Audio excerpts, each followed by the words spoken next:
This is Brian Mert, just checking in with Brian at Rosetta. Just want to make sure we're going to be starting on time. I did all of ours, yeah. All of them, not the board being fully removed. Correct. Not the board being fully removed.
Here, also order the regular meeting for the Board of Supervisors for Solterra Resort Community Development Districts. Today is October 3rd, approximately 10 a.m. Take roll call. Members of the board, virtually, we have your chairman, Brian Meert. Supervisor Brian Ryan. Mert is here. Supervisor Boissard, Supervisor Needham, and Supervisor Winker. Members of staff, you have Joe Bowens with Artemis, Brian Mendez, myself, Mary Hamla, with council in person. Greg Woodcock, our district engineer. Greg, you on the call? Yes, you are. Greg Woodcock. I'm here.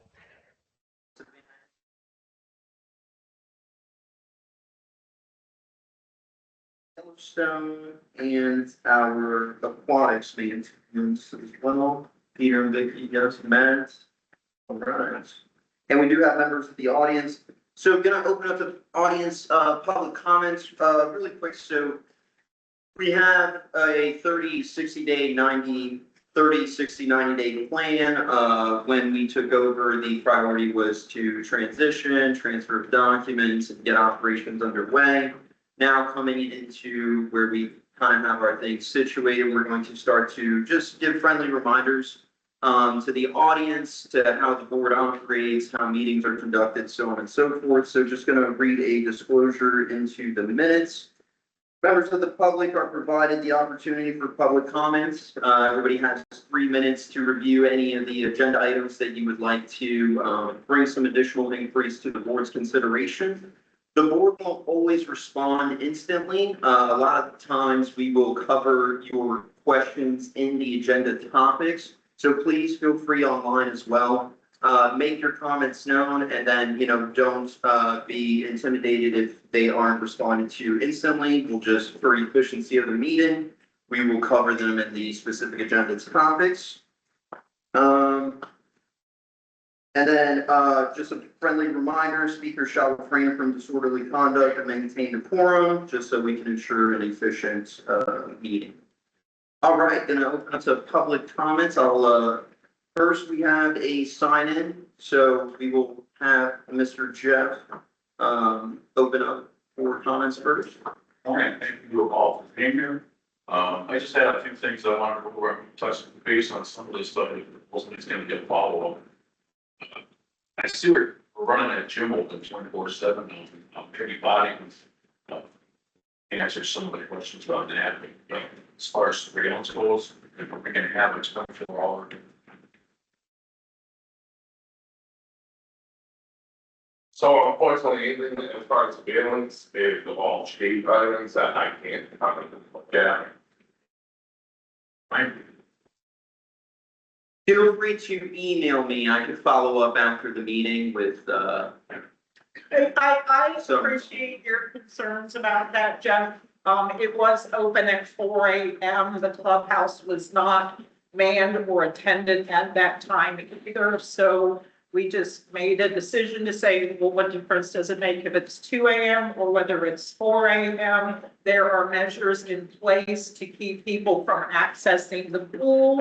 If they are accessing the pool inappropriately, there will be a security response, likely a Polk County Sheriff's Department response, and the perpetrators will end up being trespassed and lose their amenity privileges. So if it's worth that to somebody, then that's the chance they have to take. No good response. Yeah. As far as if somebody gets hurt, and that's come up a couple of times, the gym is not staffed. Anybody that enters the gym is exercising at their own risk. If we are concerned about somebody being in there at 2 AM and their health is such that they need to be concerned about a cardiac episode, they probably shouldn't be there to begin with. Is there an AED in there? Okay. There is not, it's only in here. There's nothing. They would have to call 911. Yeah, I don't want to spend too much time on everything. Okay. Brian, can you hear me, Brian? Chairman Burke, are you able to hear the? Yeah. Rest? I'm here. It's a little tough to hear exactly what went on, but I can hear and I'm here. Based with the HOA and its mulch thing, so when it gets thrown out, we can repurpose it with, are you talking about the volleyball court? Oh, yeah. Yeah, we had previous meetings that we start plug that at 0 and get back to the HOA, but they're finishing a bit. And another thing I see, on pictures, some of those, references from prior to now, some of those pictures were like 2 and 3 years old. I mean, half of springs wasn't even built. That would be something we have to state that. Yeah, we could address it. Matt, just make a. And then, I know, Sam, I don't know if you ended up looking at the parking, study, if we had a company. Yeah, I looked at that one, but I don't have like more details from that basically this is the company. Last time you mentioned one of the company, the cost study, what did it do? Well, yeah, that was one that we had spoken to on parking BOS or something. We've done some very. Yeah, there was a company that came out, we looked at some of their products. I'm gonna follow further with them, and some of it works properly, I believe, and some of it is not proper, right, for doing the package that we see here, that it should really be that did. But as far as the actual parking spots, stuff, we have, which supervisors was going in the past, and looked at spots that are possibly usable. And we're kind of in one of those spots, we kind of see how we see fit and hope for the best. In the previous pictures that I have seen like in the from the town hall and other constituted calls, what I found was we have really left up in terms of expanding these parking spots here. The only thing that maybe we need to find the places where the people are not utilizing the common areas. For example, it's not that we are proposing that. If no one is using the code, for example, that is one area you can look into. So because the common area, look at the impacts, what we take it right. There are only some places, 2 spots and 4 spots are allocated on the sideways, and especially the peak season, there will be a nightmare. So we cannot, unfortunately, because of the fine code, we cannot add any more spots. So we need to identify where other places where we already have some infrastructure. We can reclaim that and then play the funds. That's the only thing that we have. That we don't need to study actually, we don't need to pay anybody, quite honestly. We can some experts in our own community can give an idea, hey, this is not really is useful and we can reclaim those funds. That's the only option. And your district engineer is working on that. There's some updates in this section. Supervisor wanted to explore potentially a parking structure with different levels in our parking lot. So Greg, we thought we'll be able to comment on some of those thoughts. Okay. Okay. Yeah. Just one other item I just wanted to bring up. I tested the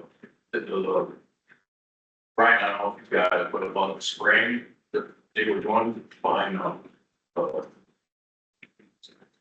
kind of like behind our houses and must, I, I'm thinking, Yellowstone probably has this. They were not wearing any kind of PPE when they were doing this chemical spraying, which kind of concerns me because that is not, a good thing to be inhaling. And they're just going, all crazy with the spraying, but they're not running any protection, And I think somebody ought to tell people that that's not a good thing. And especially if they're not gonna share their MSDS sheets with them, they don't know what they're in. And a liability issue, I don't know. That's not really protecting the employees. So if somebody would at least mention it to them, that, that's Can I not give a quick comment?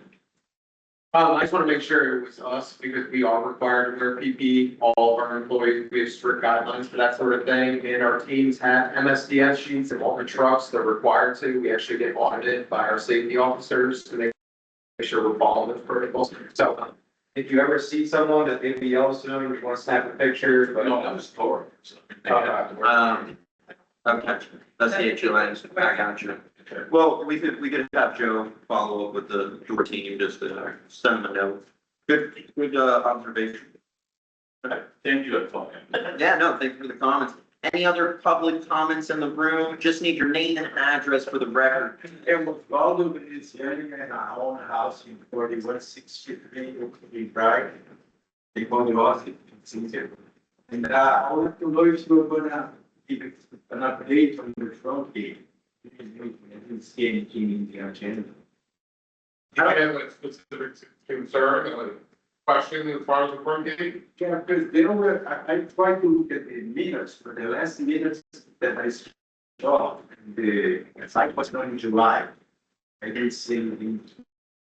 August, September, about the front gate. Are you going to make changes there? Change, position, physically do something? So as far as funding, we're kind of locked at the moment on moving, relocating anything. It's something that we are looking at as a board.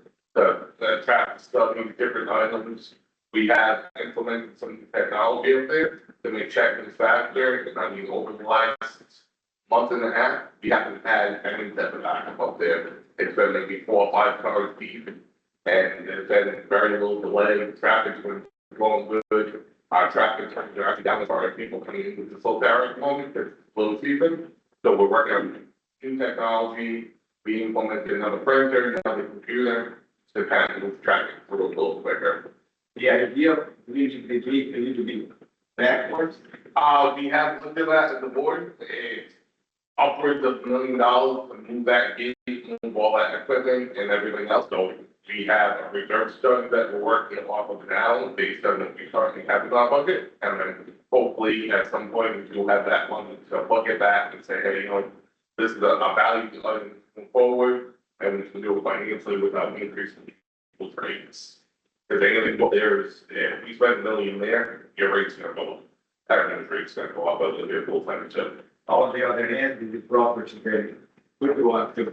Hey, good, but I'm not a realtor, so I don't have a clue to be honest with you. We can give you real estate advice if you even work and not like to talk. People have to give you that off record, it's certainly possible. More to come.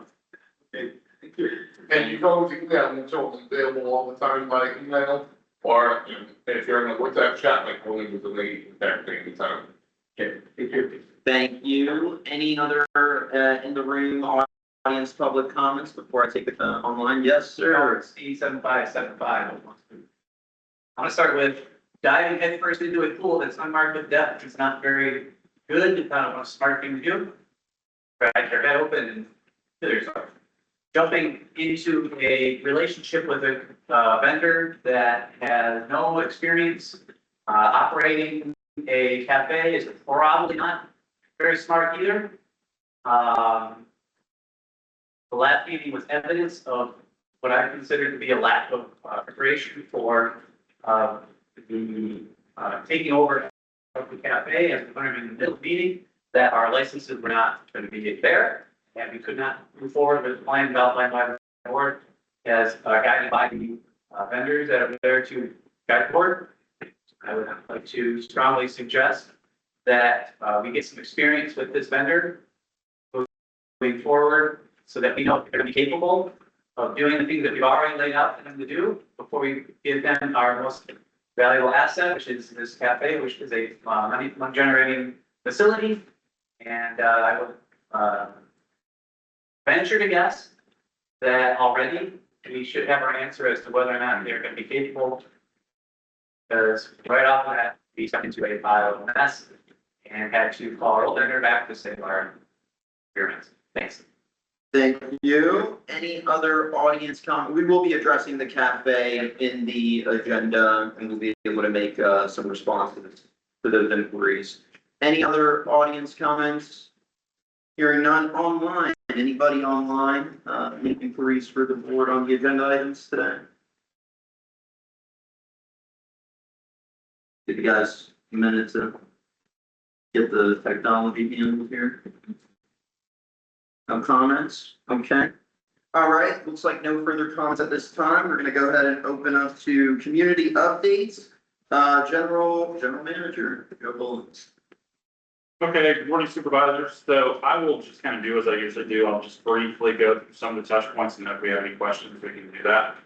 Financial summary, again, this kind of breaks down into square and kind of what we're doing from the leisure resort fees as well as cabanas. Within the table there, if you've had a chance to see the manager's report, you'll see our gross sales for this last period, August 26th to September 25th. Was about 34,220. In previous July, August period would have been about $164. So we've seen there's obviously that big drop in terms of people, attending the resort and we're getting ready to a slow period. That's now if you compare that to last year, it was about 30,490. So on par really with last year. If we come down, you can obviously see the table itemized sales summary to see where we basically see the drop in the staffing. Do you have it? Sorry, we're all just getting up to. No, you're. On our laptops and kind of. This one needs two fingers to scroll and need one finger to scroll.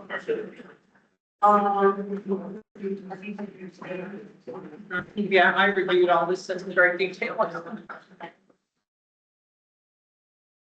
And I always do like it concludes at the end, it kind of just like Reader's Digest against for Yeah. so depending on what you guys want to see. I added in the staffing tracker. This is something, we were doing. I've also been, close with Supervisor Broussard on what's going on in terms of us needing to dial back security levels. So we're not paying for too many officers on site at the same time. Similarly, we did the same thing staff here. So for staffing, because we saw that big drop, you're looking at 154 hours cut below baseline. And then into this week, 108 hours. So you're looking about $4,500 in savings because we dropped by about 26% in terms of staffing. Great job. Thank you. That's something that we'll pop it back up briefly, going into this next week. It's the Jewish holiday, so we'll pop it back up briefly and then it will drop back down again. So we're going to just obviously peaks and valleys to be able to save those dollars for when we really need them when it's super heavy later on. Obviously, in terms of what we're looking at, where we need to be in terms of our spend. And then, as there is some turnover from time to time with the staff, we've been shifting into a much more balanced part-time, full-time, to allow that flexibility. We had a lot more time when we kind of came on, but now since we've been back, we're adding a lot more, or full-timers, we're adding a lot more part-timers to give us that sort of flexibility. As far as the ongoing projects, we're going to talk about the vast majority of those because they're still action items for the board. So I won't go into detail on those because we're going to talk about those later. Vendor performance, obviously the board wanted to end the partnership with Amenity Services and move into having our existing contract managed janitorial. That was at no additional cost to the community because you already had that provided for in the maintenance contract. We hired on Jorge Mayor, who has been working full time Monday through Friday, 10 to 6:30. We've had reviews, very good reviews from both staff as well as guests and homeowners in terms of things being very, very clean. He's doing a fantastic job. I've actually came up here and noticed the difference when he's here cleaning, it smells better. The facility was much cleaner, he's doing a great job, good hire. He's doing a really great job, and obviously we can get them a lot of tasks that otherwise might not get done, by your, more direct cleaner through contract services. So he's doing a fantastic job. And obviously we'll be working with the weekend, maintenance individual to, cover light duty stuff. Obviously, anywhere, that he may need help during the week, if we have slow down periods, we do still send people home, obviously, because it's a lot of thunderstorms and lightning. But if we do have downtime, we're going to put in staff towards cleaning and doing other tasks as well until they're no longer needed, and then they go home. So we're definitely trying to keep track on the staffing levels there. The last thing I'll mention, and this is stuff I'll have to work on, more so, working with Chair Mears on the newsletter, which we should have put out, the first iteration of which we will have put out into this month, going into the next, and from there, we'll have the bare bones to continue them from then on monthly. It'll basically contain what your previous did. It'll look a little bit different, but it'll have the same stuff, and we'll coordinate back and forth with Rosetta, so that obviously we have a whole host of communications solution from that on. That's something about the home ownership and we're concerned about, so we want to make sure we jumped on that. So our marketing team is working that. And then the other side is just the big side that I'll be working with Supervisor Neal on our surveys. We really want to, get these surveys, and we have kind of multifaceted, whether they be homeowner, and quarterly, we talk about quick pulse surveys. If you're messaging me, or if you're communicating back and forth with us, there are different types of surveys, investor specific, because we don't want the investor base, going without their voice being heard as well in terms of permanent resident versus investor. And then guest surveys. We have a lot of ability to target for that, whether we do in-house kiosk based, or if should you guys like to say fine, they also have opportunities for putting surveys in as well. So most of this is not only, it's not just being driven towards getting good reviews. That's obviously very important. But the board, and specifically Supervisor Neal, in our conversations, just really wants to have a pulse of the community, and really wants to understand where everybody's at with that. So that's what we'll be tackling pretty heavily in this next month, and I'll work, obviously at your leisure, we'll work together to try to make great headway on that. In those various deployments. Aside from that, the only rule change, again, 24-hour gym, and then the reviews that have been coming in, it's slowed down, obviously, as the number of people coming in, have slowed down, so have the reviews. But in the time since our last meeting, there have been 30 reviews, and we're averaging a 4.83 out of 5. So that's great. That's a decent one. So, do we have any additional questions that I can answer from the board? Are you hiring additional leads for the weekend, or do you have a turnover? I'm only asking because on the website that they. Yes. Stack position. There was a turnover. So basically, in order to cover the time slot that we needed, the existing tech was unable to kind of meet that. We did go to them first and say, hey, we'd really like you to be here from this time to this time, because it kind of works best for when the actual people are here. It didn't work for them, so we will be filling that position there. So when it comes to recruiting, you guys use any tools? Also, I asked you last time, you guys do the I-9 forms and everything, that everybody's like verified here work? Yeah, so that would be, so HR basically, they vets anybody who comes in, they basically will vet like a group of people. They kind of do all the back end work, and then when it comes to me, at that point, it's basically kind of a vetted resume system, and then we do obviously do all the background checks and everything else. So, and that's, processed from the time we kind of offer them a position. But yeah, I mean, we do, HR follows all, standard policies, and then I get kind of the spillover of what they feel like. They kind of go ahead and triage it for me and say, these people just aren't even, it's not gonna work, they don't work for the hours, or it's something else, and then I kind of get the ones that they feel are the best options, and then I will interview them typically with the individual, manager. So in this case, when we have people come up, I'll sit down with Randy, and we will interview him, because obviously he knows what's best for his team. Where you generally get your pool of people, Indeed, the different. Yeah, so we have an in-house, so we have an in-house pool, talent pool that I'm sure lots of companies are used to using. We do that, and then we utilize Indeed, we use LinkedIn. And then third party, LinkedIn is for a lot of these positions, it's not one that kind of tends to turn lots to us, but we get most of ours from Indeed. And, we get quite a lot of resumes, but we'll parse through, a number of them pretty quickly and kind of get down to what it is specifically we need. For that position, even though it's gonna be primarily janitorial, if we can get someone in here that's open to janitorial, but certainly has all the maintenance skills, then that's a win for us.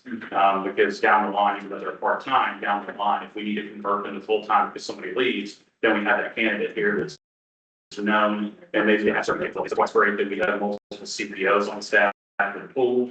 And then, you know, obviously we have REG, just kind of can do all that first and do all the carpentry, everything else, so. On the people who are in the pool side, they're all CPR trained, and, do they have a CPR certification or something like that? Or anyone have a CPR certification? No, not for the pool. So some of them individually, we have a couple of them, you know, one is currently in fire school, that they are CPR trained, but the requirement, because they're not lifeguards, and that's not a requirement. And I certainly don't have a problem with upskilling, and Artemis is very big on, you know, covering that sort of training and making sure that we do that. So that's something the board would like to do. I'd be very happy. It's not difficult or lengthy course to go through.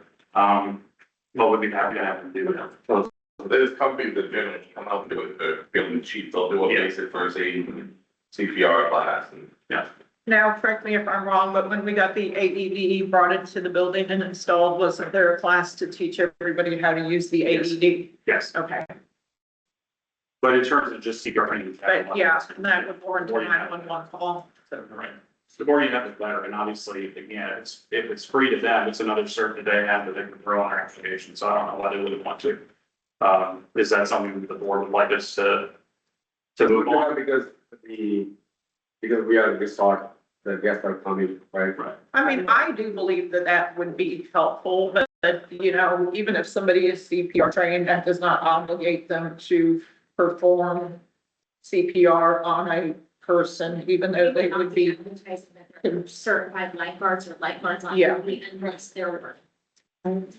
I think we had that conversation last year. We did. It's an insurance issue. Right. Right now, we don't have lifeguards. And we state very clearly on multiple areas and signage throughout that we do not have. Right. But there's nothing wrong with Artemis in the background training for staff. Nothing wrong with that at all. But we cannot hold out that we have lifeguards that we can pass certified lifeguards. You know, without being specific, the majority of your districts have pool monitors like we have.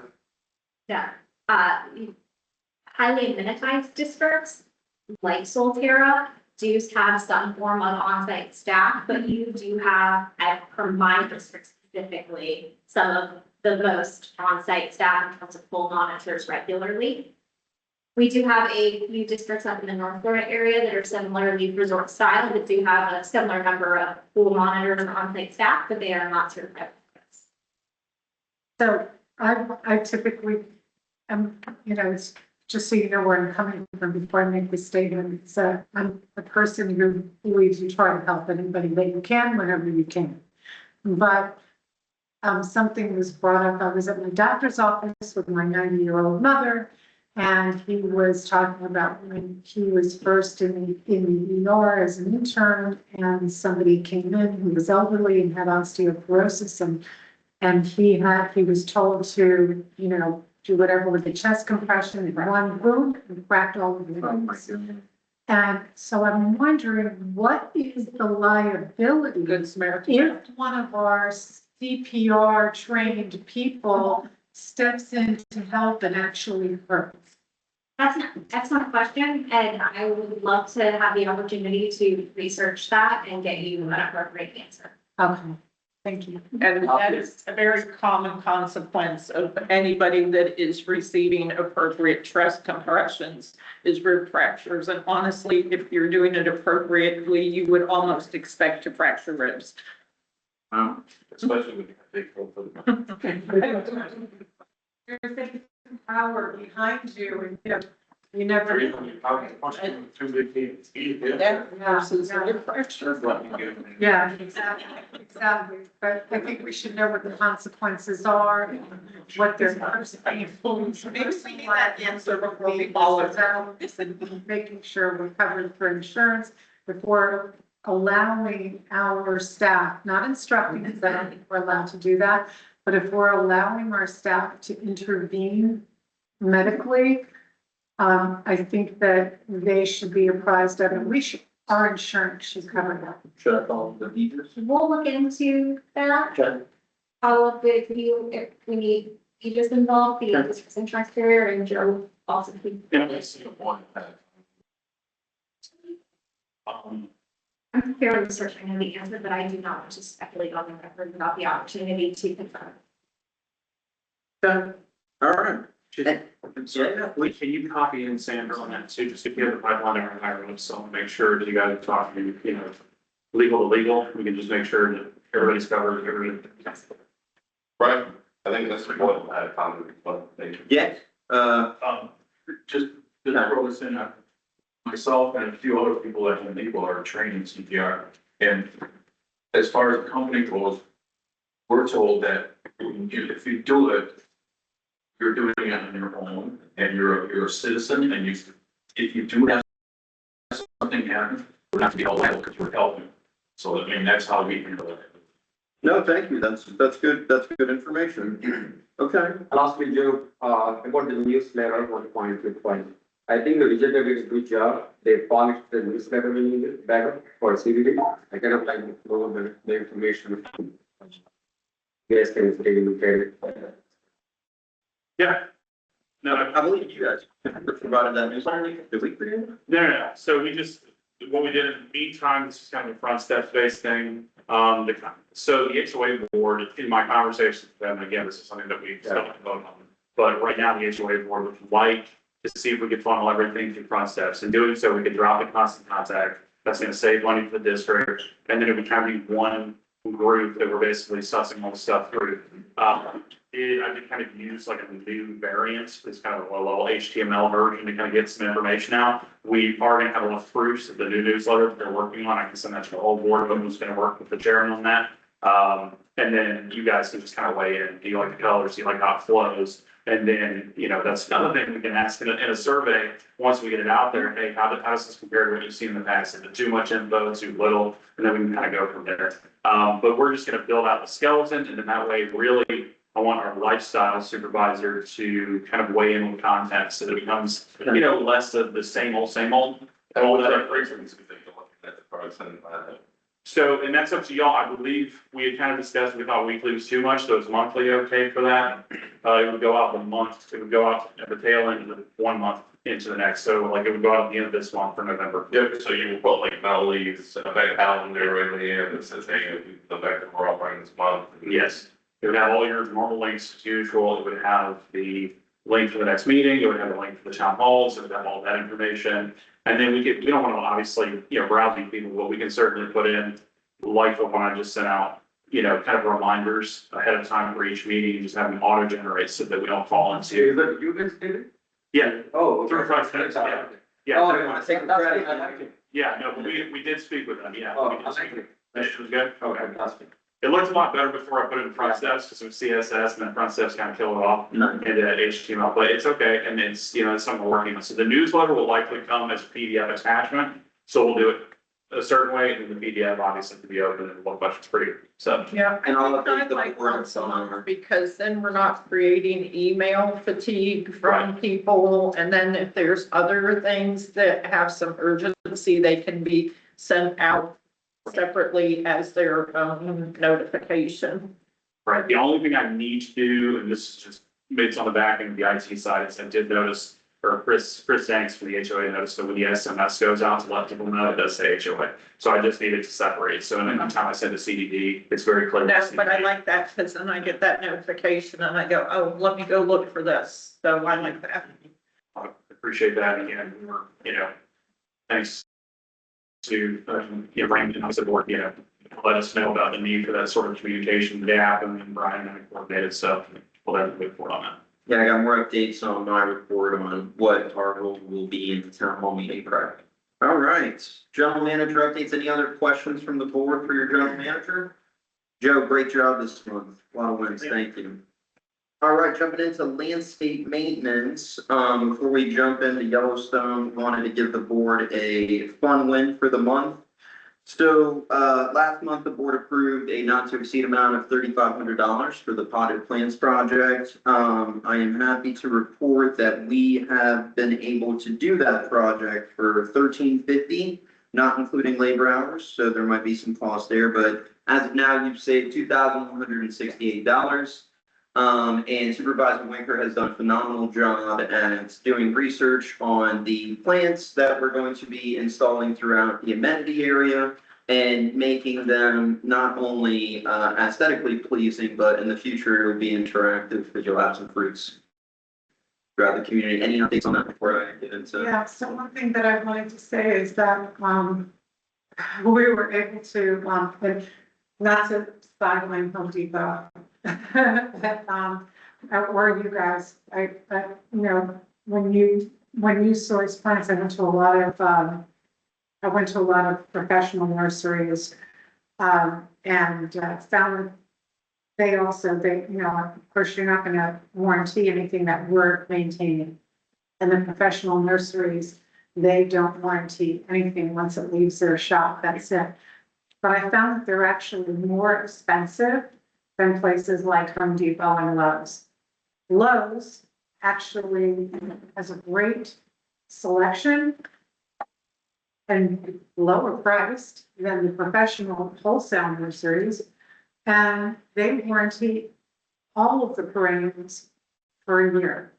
So even if we muck it up and we fail to water or fail to fertilize or whatever, instead of having to pay, we can just pull it out, bring it back to Lowe's and get a new one. No charge. Yeah, no, great job. So, yeah, so that was, I thought that was a big win because some of our expenses are replenishing. So So, we're being conscientious of the budget. We'll be working to update the board. Supervisor Nealon and I will be also working with the presentation for budget items. So going to reach that synchronicity and transparency that throughout the year we can start tracking these projects and prioritize. Since it's aesthetics within our budgets, an ultimate goal to ensure that we have an accurate budget at the end of the year. We do have some updates from the Yellowstone team on some of the projects that we worked on last month. I'm gonna turn it over to you. Yeah, I brought you the copies. I did send pictures of the reports. I don't know how to share it with you guys. I don't have the technology, with me. So, but if you want, I don't know if Joe or Ryan and Karen, I send it to them. I don't know if they will share with the rest of the board members, but, that's my way to give you an update with pictures. Because there's really no other way other than to take you guys on a tour out there. But yeah, I wish we could show them maybe in the TV as well, but maybe that's something we. We're gonna work on that. We're gonna work on activating on TV. and the photos that we took of the front, honestly, when I first saw them, I was out of town and I was just coming back in and I was just like, this is not what we didn't do it justice. It's just like, oh my God, I know, no. I try to get as low as I can to the ground and, you know, fuck the angles, but I just thought it was like coming down and. Right, I called him right away, wait a second, this doesn't look like the old lunch and blah, blah, blah, that we were promised and how, you know, there were 29 pots and there were, you know, 2 or 3 pot. I was just like, oh my God, these just look like sticks. And then you showed me a picture of what some of them like, it goes in a year, and I was like, okay, that's good for a year from now, blah, blah, blah. Well, you know, I did, I'm foraging for troubles all the time, right? I'm always thinking my nose in the dirt. And the beauty of like working, you know, with Yellowstone is, like I gotta explain to you on the message, when we do plantings, if something goes down, if something plants, we have the one, you know, we're gonna replant it if we have to again. If you didn't like how a plant looked, if it's off center, let me know, we'll come back, and replant everything, you know, that's the warranty we give. Right. You know, that's part of like taking care of And it's not for lack of trust, but I just have to, you know, I have 1,180 people. That's your what I do. Yeah. So I did go directly to the source, Yeah. to the, you know, to the vendor. Yeah. That you got the plants from and asked him a lot of questions and he verified, he said yes, and showed me pictures, you know, and that kind of thing and all of that. So, So I feel like, within the next year, I actually like to see some more because there's that big blank section of the house, just one house down. That still needs a few more. The only questions that I have, if you're warranting it, no matter what, the only indication that he gave me was that it needs to be irrigated in a certain way in order to make sure, and we had this conversation, but I want to out in the open, to make sure that the bamboo actually takes, is actually established, so it needs a deeper source of water, not just topically like what we have now with sprinklers. So that's my only question about that. I talked to Vicky about it a little bit, and I do have a little concern with drip line. Hey, it looks good when it's brand new and everything's fine, and then all of a sudden it gets buried by mulch, and you really have no idea what's happening beneath the surface. So for me, just been doing this for 20 years, I love to see the spray heads because you can actually see the plants getting their water versus we don't have X-ray vision. We don't know what's going on without digging down with our hands and seeing if we're getting proper moisture there. But we'll make sure that the water is increased enough that it's getting ample water, it's drenching through the soil, and if something looks dry, we increase it and come that change. I don't know what the deal is, Polk County might have an issue with this, but he said, the first 90 days, it really was a good soaking deal. And so we really need to do that. Also, in terms of, You have 60 days with the county, 30 days, you can do, 2 times day, and then, after 30 days, I think then you have to do 3 days per week. But again, there's other properties, you correct me if I'm wrong, that take the risk of getting a fine, from the county but they just want to provide extra water to their plants. We just like, if we're here and we notice something that's right, like we can easily turn it on. We do that all the time. When Jaime's here, when the crew leader's here, when Vicky's here, we notice something, we can pop on water just to give it a drink. So we'll monitor it. This is the perfect time. October through January typically get lots of rainfall. I think these will be established fine and you're not dealing with the brutal heat in the summer. okay. Perfect time for planting. So the other conversation was regarding mulch. You asked me about mulch, and at our last meeting, we approved an entire community-wide transition to the pine needles. Real quick, so we wanted the direction, we wanted to see what it would cost for our pine bark to make a final decision between Pine needles. well, we had the pine straws in the last meeting, and then the board, I believe Supervisor Bissard had stated he wanted to see the number for the pine bark. And now we can make a decision, because we're gonna start doing this as storm season. Okay, So in November, it'll probably, whatever we decide, could start getting it down. okay. Do you want me to highlight the differences between the 3 of them, just like the pricing, so everyone can kind of hear them? Pricing and how they break down, and Yep. decompose. So currently out here, we have the brown cypress mulch, or chocolate mulch, as some people refer to it. We previously had pine bark, and the board a few years back decided, man, this pine bark washes everywhere. You get the heavy rains and it floats. It's beautiful. I know, I agree. I have pine bark at my house. I like it, but it floats too much.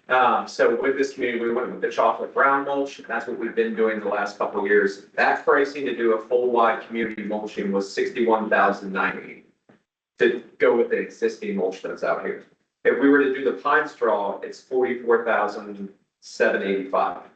Yeah, And then with the pine bark, it's almost $90,000. So pine bark floats, beautiful, but way too expensive. and I think people don't have to look any further than the front door to see how awful that chocolate stuff looks after 6 months. Right. It's really bad. Looks great, it goes down and the color fades. Exactly. And it just, It's dye, they put dye in that mulch, it was just natural. That can't be good for the environment, for all I that. mean, they say it's organic dyes, but God, it's not organic. yeah, so the thing is that, pine straw, is used a lot up in like the Carolinas and Georgia, and it's just extraordinarily beautiful. Yep. There are communities like Kings Point that uses it. Yep. And just so beautiful, and you're talking about homes that start in $1 million range and go up to the tens of millions. So, So there's no question, we can save money and beautify and step up to the game of the more affluent homes. So Honestly, I feel like it works with just the aesthetic of the community. You have like a very Florida native feel with sable palms and grasses, and that's what you use pine trees. and pine trees. Pine tree, right, yeah. So, yeah, and pine trees are great, they're cheap, you know, if we want to add them. The least expensive way we can go. And they sell mulch. That and some barrier, which is not the rent to stick to the ground. So, so we have some really great money savings coming towards us. I see that as being my mandate, to beautify and to save money.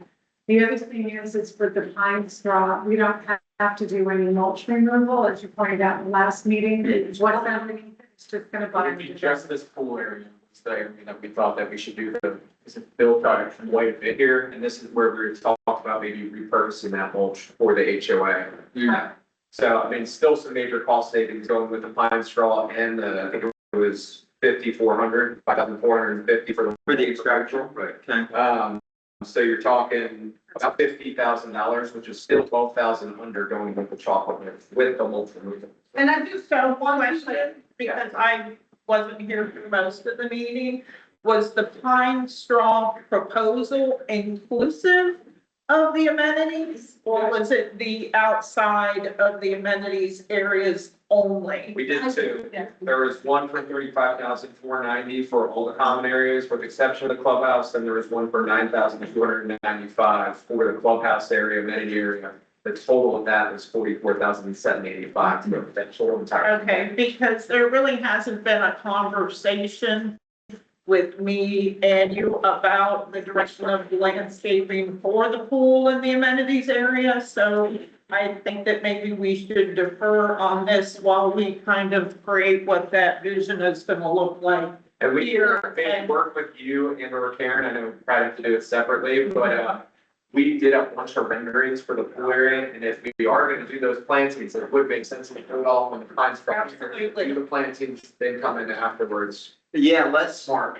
we could, so, for the board's consideration, we could approve the general landscaping, areas within the community for the pine straw. You've reviewed the numbers. Is there any follow-up questions for the budget numbers that you've received between the three options?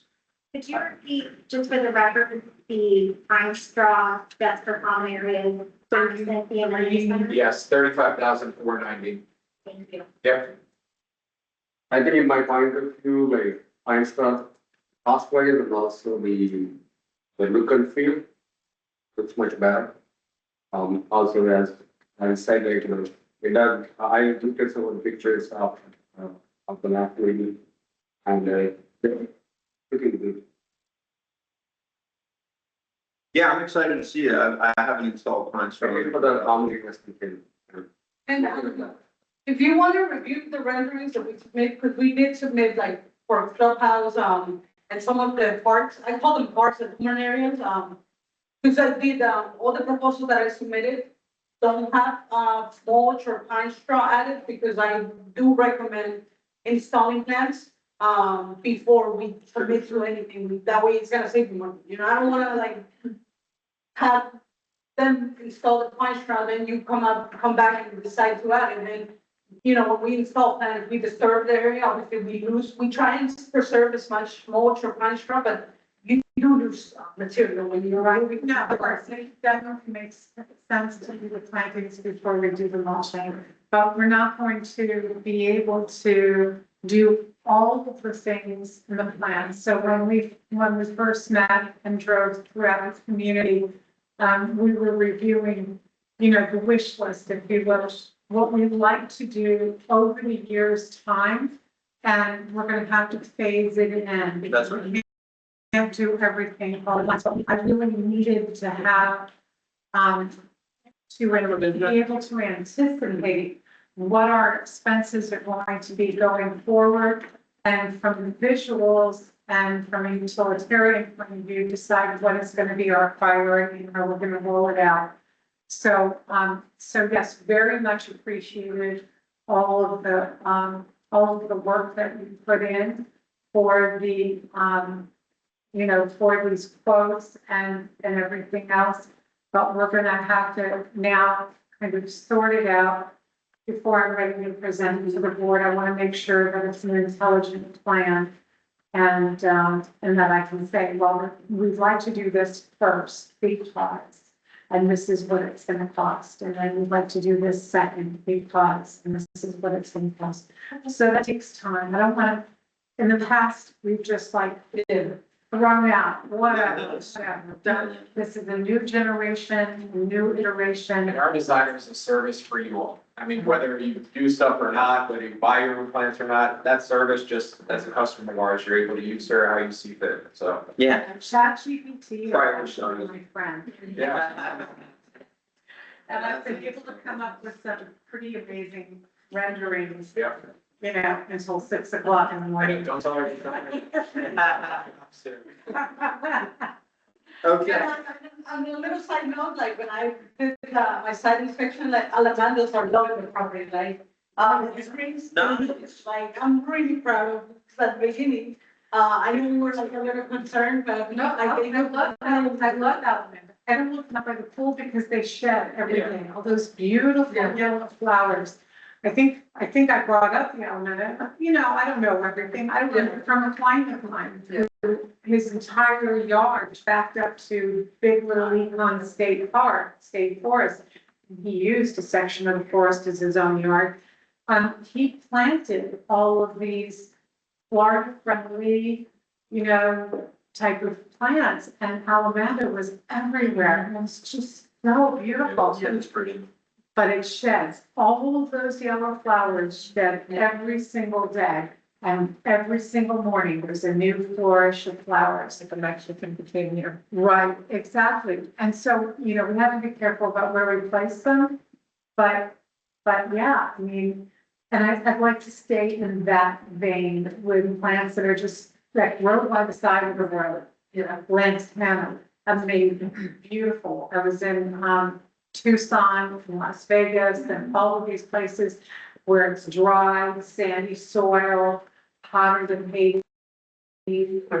And I'm noticing what flowers are thriving. And those are the plants that we could be using here. And then, you know what, Polk County Water Management, who cares? You know, our water bill will go down, hopefully, we won't run into the infractions that we've had in the past, and the community will be beautiful. Sorry for going on, this is my. I do have a motion on the table real quick. Point of clarification really quick. I pulled up the proposal from last month for the pine straw. There's two numbers. One in the actual body of the proposal says 35,853.19 cents, but then the total cost is the 35,490. Which number is it? So one at the bottom is the lower number? Yes. Yeah, that's the one you go with. Okay. Yeah, we have something weird. When I adjust it in the system, because I try to give you guys discounts, it doesn't do it on the top line. It only gives. Okay. Awesome. Thank you. And you guys not have like irrigation, gratification bill for this month? Yeah, it was like $213. It's in the agenda. Oh, it's Page 74. due dates in with the report is. So question one, comment on the pine straw. Did you want to tentatively approve the clubhouse one as well? I'm just worried about. No, that's, let me take, so I'm gonna take a motion real quick for Okay. just the CDD area, and then I will work with Supervisor Prime in between meetings on the final aesthetic for the clubhouse. So right now you have a motion on the table for pine straw proposal for annual maintenance at the total amount of $35,490. Be looking for a motion for that. Make the motion. Have a motion from Supervisor. And I have a second from Supervisor Hyam. All in favor? Chairman Burr, you're on the call, you can vote. I'm here. It's hard to hear a little bit. Which proposal is this? What page is it on? So this was discussed at last month's meeting for the pine straw, annual pine straw to replace our mulch. The board had requested to review comparisons of what chocolate mulch would look like in terms of price comparison, pine bark. Chocolate mulch was roughly 61,000, the pine bark is 89,000. and your pine straw is at 35,490. The board did just vote 4 votes towards approving the 35,490 for the pine straw to be laid down in November. Just looking for a vote from you. Got it. Did Bobby and Sam vote? They did, yes. Okay, and they're all in favor? Yeah, right now you have a 4 vote towards favor. Yeah, I'm perfect. Then I'm in as well. That's great. Thank you. All right. Opposed, motion carries. Very good. So let's shoot for November 1st. If Supervisor Winker feels confident with November 1st, we should be through storm season. That way stuff's not blowing all around. And let's obviously keep updated with the weather. If for some reason something's coming by, let's hold off. Okay. Fingers crossed. In the future, could you try to get these proposals actually in the agenda? Because I don't like opening something and I can't actually see. I'd like to actually see the estimate there and do it. If you have the printout of it, so this way you can quickly see, just go to that page. It says updates, it says updates on revised mulch proposals. He just wants to see the estimate. You want me to send you the original estimate? I'll do it now, but just in the future, if we can put it in an agenda so we can actually see the numbers. Sure. Sure.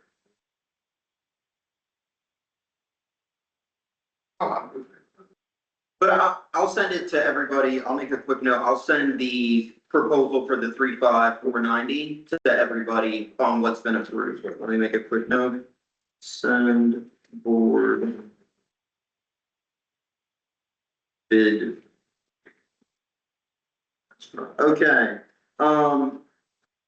you had some additional, well, so clarifying, we're gonna work with Supervisor Ryan on the pine straw.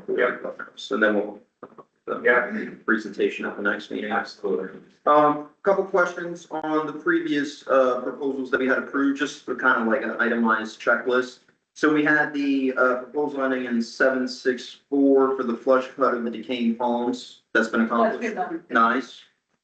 All right, you had, pruning, ending in 807 Oak Pond. That's here behind, on the perimeter where you guys were wanting potentially bamboo. We cleaned that up. It's in the picture on there. It looks much better. Looks good? Nice, guys. Good job. Yeah, Okay. it's much better. Also, I'm just talking to, a Coe member, they suggested a different type of bamboo. Not the, yeah, they said the graceful bamboo is not the right bamboo we use. It's a thicker skull. All of the bamboo that a Coe bamboo, sells, it's all planted. There's no randomization that they sell, right? So, but they have a number of different varieties. So. Proposals ending in 664, 639, 648, are on hold in 680. These were the potted plants that Supervisor Winker and I have worked with, kind of revamping the plants that we're gonna plant. So those are, on hold, and if anything, we could consider them at a future date, but this is the 2,168 savings. What was that? Our maintenance team. Oh, okay. Yeah. I have a question because I was talking to Diana, this morning. You do have 4 spots where you used to have bubblers. She's told me to mention it. We could send a tech to convert those bubblers into microjets. Up to you. If you guys want me to send a proposal just for those 4 areas. The other areas, there's really no point of running irrigation because there's gonna be like a trip hazard. Right. So, but it's only 4 spots and Can you just kind of give us a whack on what it might run?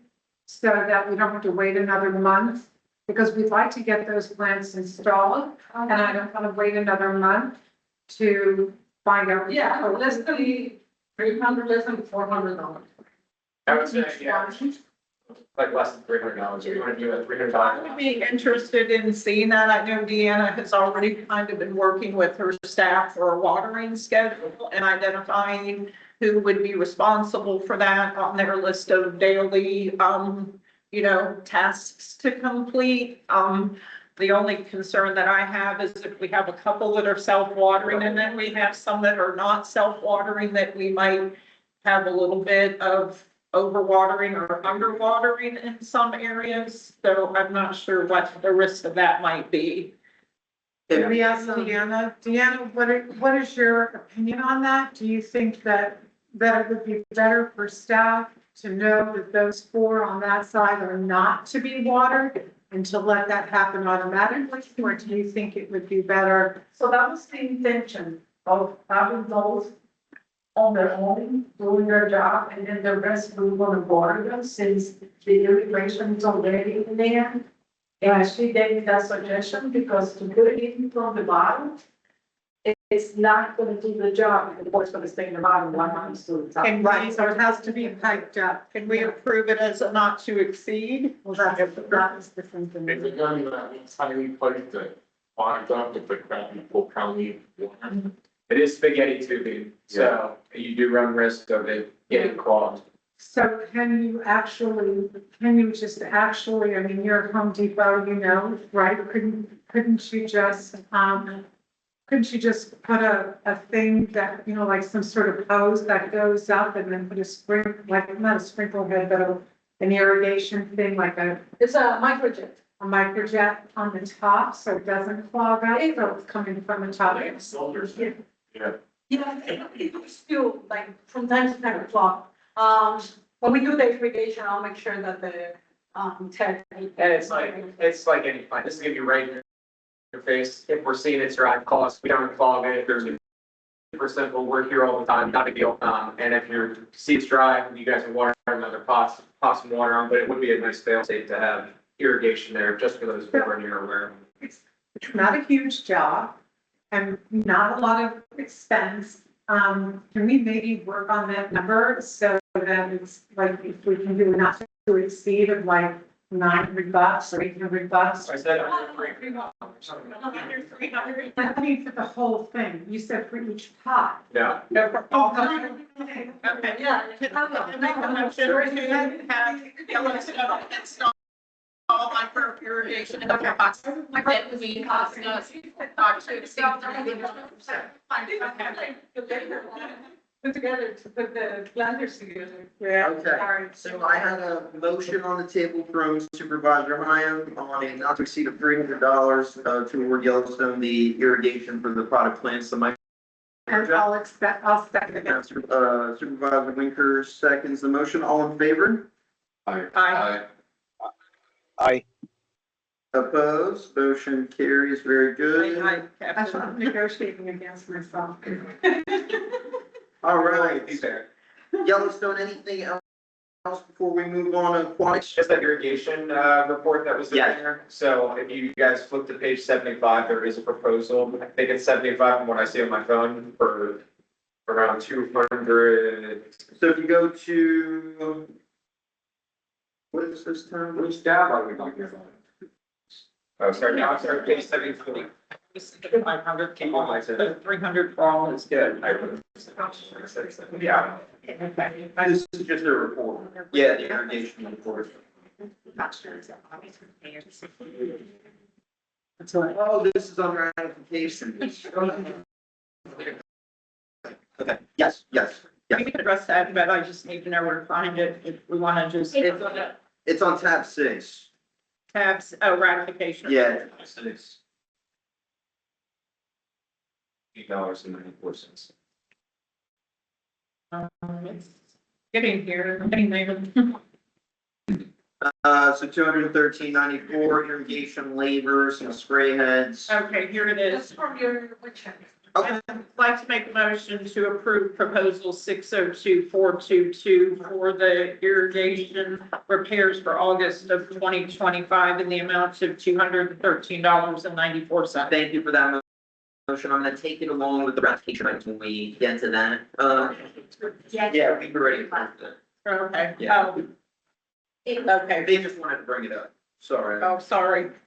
Everybody kept And referencing then, that. I think we need to last address week, it. from my site inspection, home trimming, it's going to do, it's already looking like it needs it. Joe had, back in April, June, he had asked just for a quote for the clubhouse and pool. So there is that one, but there's also another one for the entire community, OCD. Yeah. Just want to bring it up to y'all's attention, because it's gonna be needed to be done soon. No, thank you. I am aware of that. I'm gonna be working with Supervisor Winker to get a couple bids from some arbor, companies, along the community. So hopefully in November after storm season, we can start looking at our permit. Yeah, but thank you for those updates. Anything else for me? No, we'll keep your meeting running. Thank you so much for the hard work. Yes, I appreciate it. Jumping in. Thank you. Jenny. Thank you. There was a concern, a couple weeks ago. The kids are getting wet at the bus stop up there. Did that get in? I do that on Monday. Oh. Yeah, I have the reminder, I just, trust me on it. You're on that. That was, but I'll have to take. They're getting showered on the way to school. Yeah. No, that's CBD. No, that's CBD. So that one thing about both sides of the fence, when it's Uh, I think that's an HOA zone. Because they, it looked like it was on, all the sprinklers in the spring, but when they were on the picture they put. I'd like to get a schedule ball. I'll double check with my tech, and then if you could, I'll let you know when we've made the change. And if you continue to see it after I've notified you guys, then probably. It should be HOA because your HOA irrigation is only in the two common areas. It's in the one circle and then they're open also. Or excuse me, on Marsh, so it's only. No, they did that in the spring though. Yeah, but even if it's springs outside and then right inside in that first strip, that's still the CDD. Yeah, that's still the irrigation. Yeah, it doesn't look like it should be because it's behind the wall, but it still is. Yeah. So we'll check it out and then get back with. You all need anything else from us? No, not at this time. Thank you so much for all the hard work. Appreciate your location. Yeah, donuts.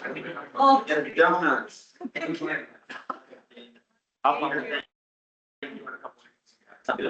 All right, jumping into our aquatic pond maintenance updates, we got Matt. Matt, real quick, I just had a general comment. So in the report, I see we have 27 ponds, but there's only 10 on the report. Did we do 10 each month or? There are 30 ponds. 30 ponds. 30, yeah, the report, it's just, we have 10 pages to fill up with, so it's actually kind of nice, because that way we get a nice rotation of 10 every time I go. So it's 10 every report. That answers my question. And then I'm gonna turn it over to you. I just wanted to note for your expertise, between the categories of mixed, poor, good, and great, we had 1 pond in great condition, 3 in good, 3 in poor, and 3 in mixed. Yeah, Is that concerning? Do we want a better goal? the biggest issue we're having here is the water levels are just very, very low. It's not unique to this property, it's across the board. We barely got any rain this summer, so it's, these aren't storm water retention ponds, so if there's no storm water, they don't retain it. And just with lower water like that, the water can heat up way faster, it just lets algae grow quicker, it gets the grass grow quicker, and more space for grass to move in on. That's really just what I keeps fighting is, hey, things grow quick when there's not a ton of water. So we're almost out of growing season. It's gonna start to slow down here and we'll be able to stay way more on top of it here in about a couple of weeks. But really that's it. It's no rain for water. Okay, no, that's good to know. Not really remedies that you guys can do or not Really, it's just staying on top of it. We're out here twice per month to spray them, and he's usually able to get at least half the ponds done every time, so they are all being addressed every month. But Yeah, pond 29 is not a pond and it hasn't been for a very, very, very long Just a time. dry extension pond. It's just, yeah, Yeah. dry grass. It's grass. yeah, that one and ponds, like we've had one or two up here at the front. He does keep an eye on it, and I know in the dry areas, every once in a while, if it's a slower day, he'll pop off, and we have those rails on the rails, they'll just spray the rails also out just to cut it down. Nice. But Okay.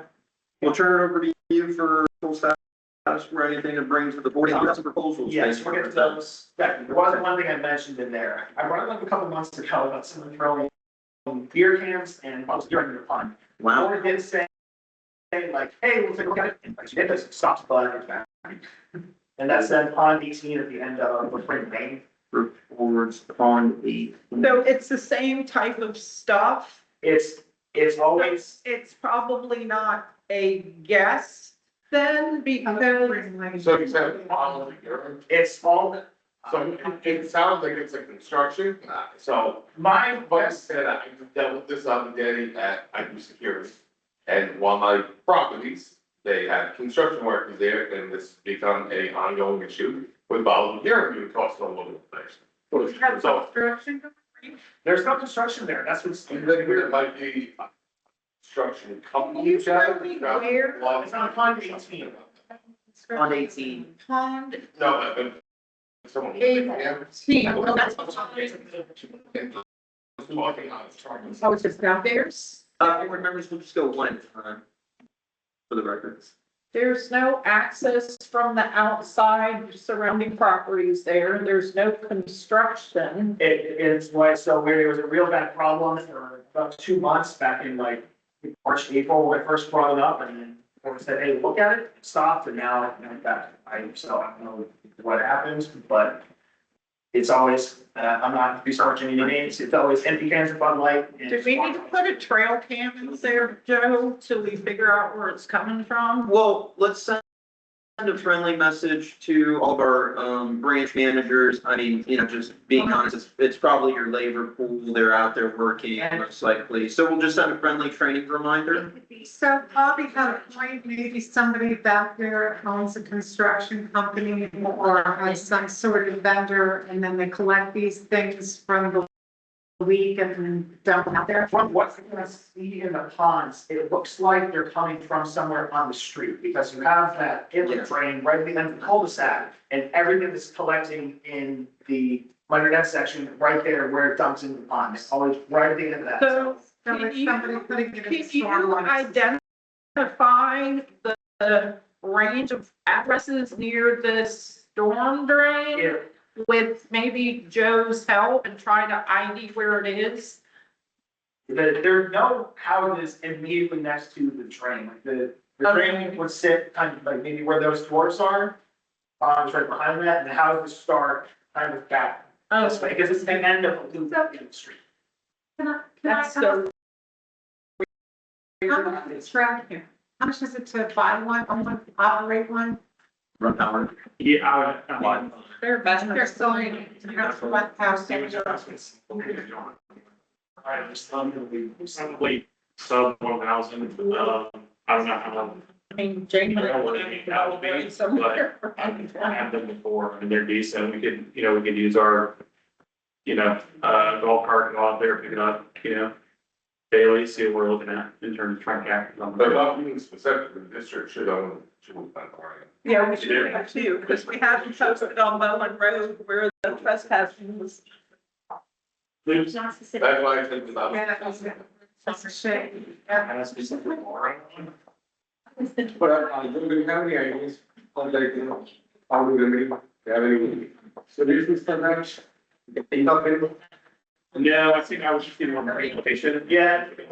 It's not a bad idea, there's a couple trees right next to that tree, so you can probably just stick it right up in there and you'd be able to get a good look at it. So trail cam, I'm gonna try some trail cams. Yes, it's just kind of, so it's in one way, and just, So Joe, we have our not to exceed monthly for expenses, so we'll just work on this in between meetings, and then we'll follow up with expenses with supervisor meetings.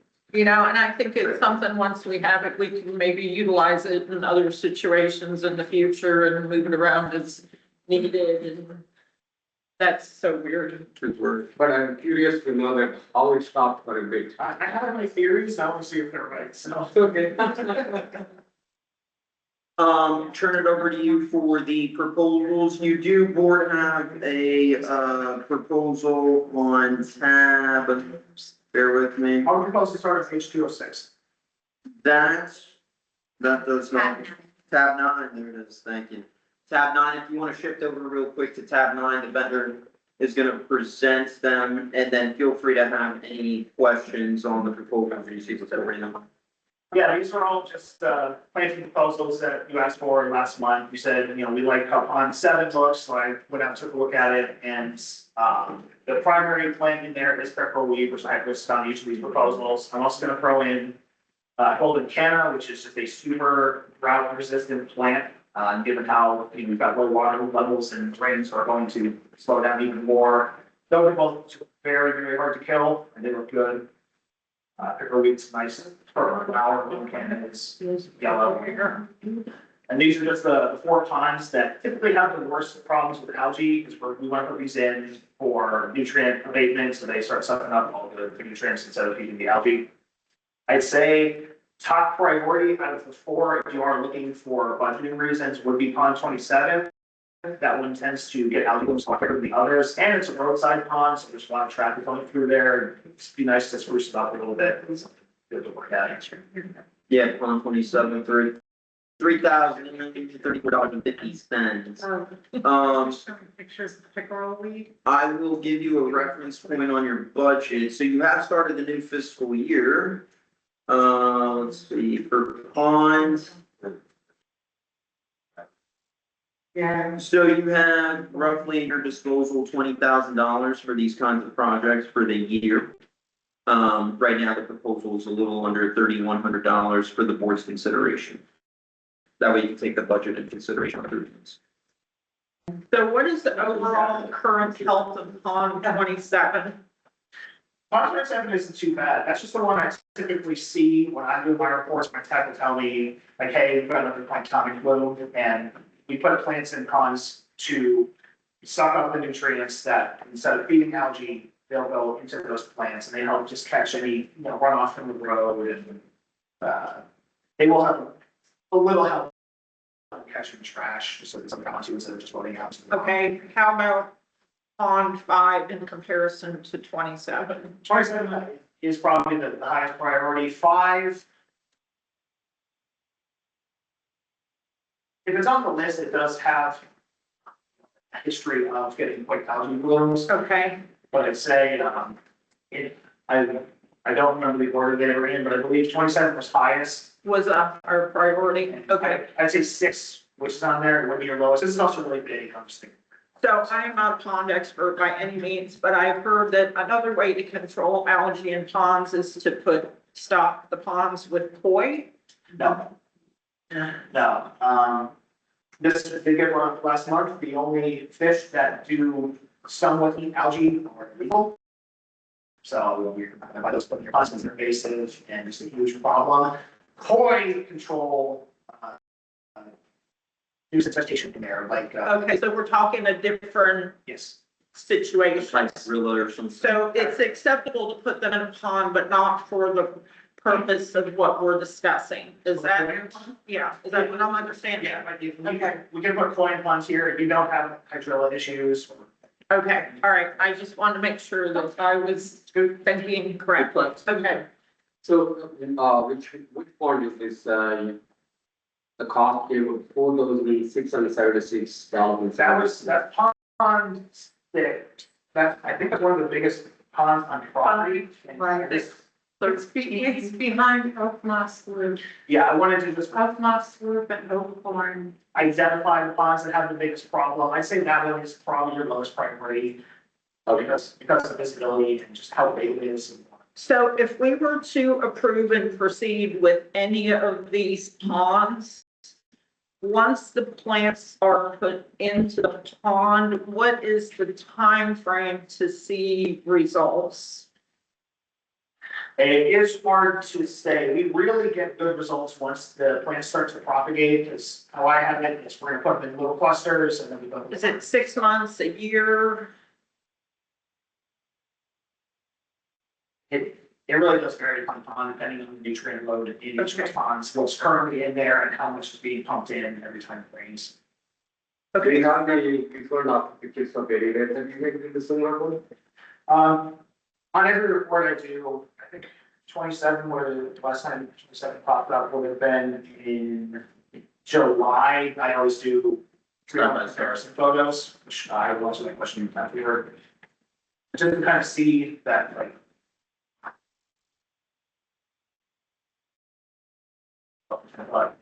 how much of a difference it makes. But if you're looking for, like, sort of saying like before, like take it now versus after, like after you've taken the plants in and put it in for a while, is that more? Yeah, not different to pond 27 in particular.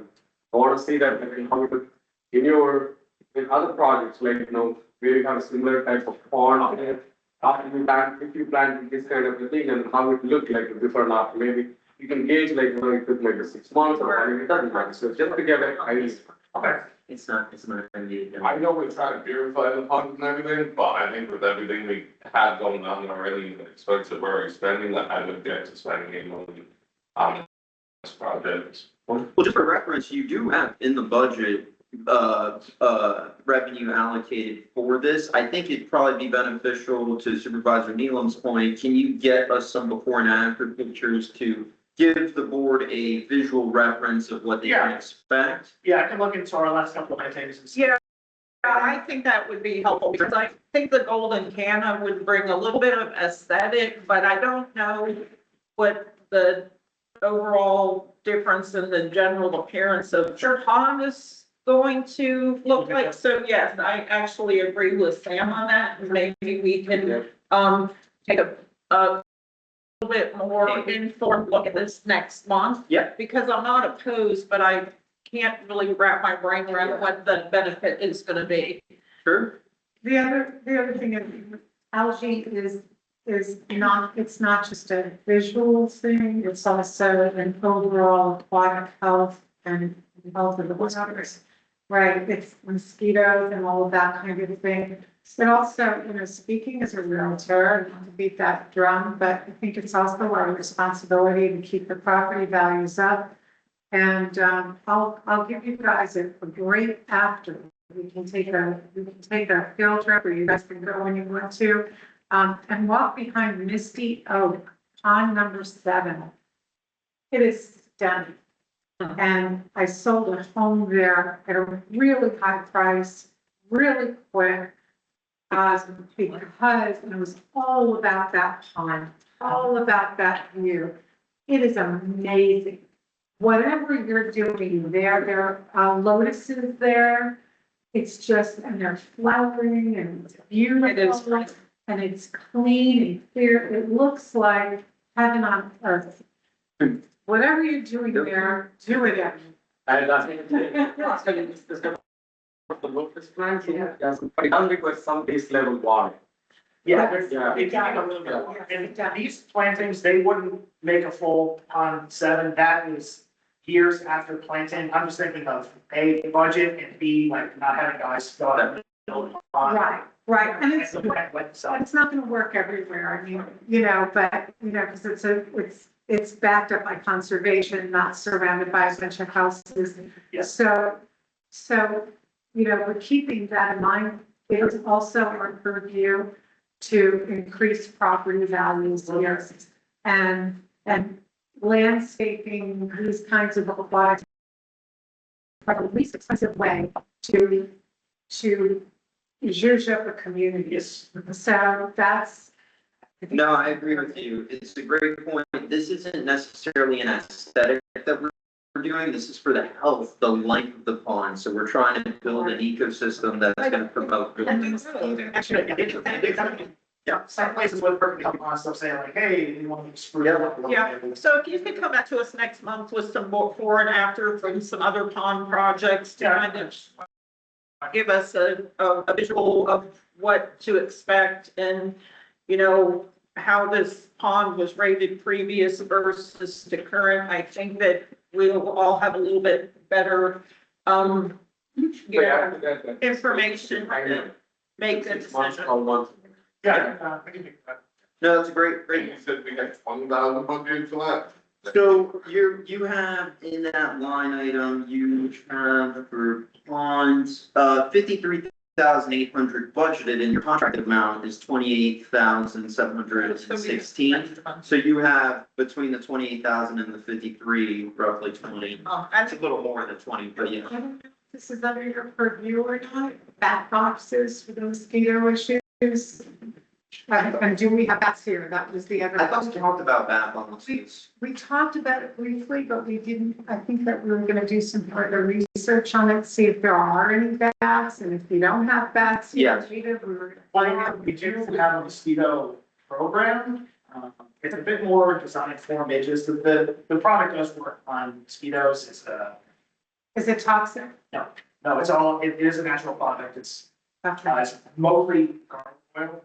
It creates a layer. That sounds yummy. Not so far in the day, we're putting it out, but it comes in bottles, so you spread it, and it makes a very fine surface.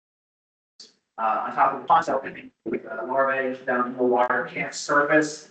And this stuff also has live nematodes in it, so the nematodes go into. Yeah, and they- That is the. We can look at plants that have mosquito repellent properties like society garlic. Right, right. That's some Anything, places. anything citron, Depending on what we're, is mosquito control your goal?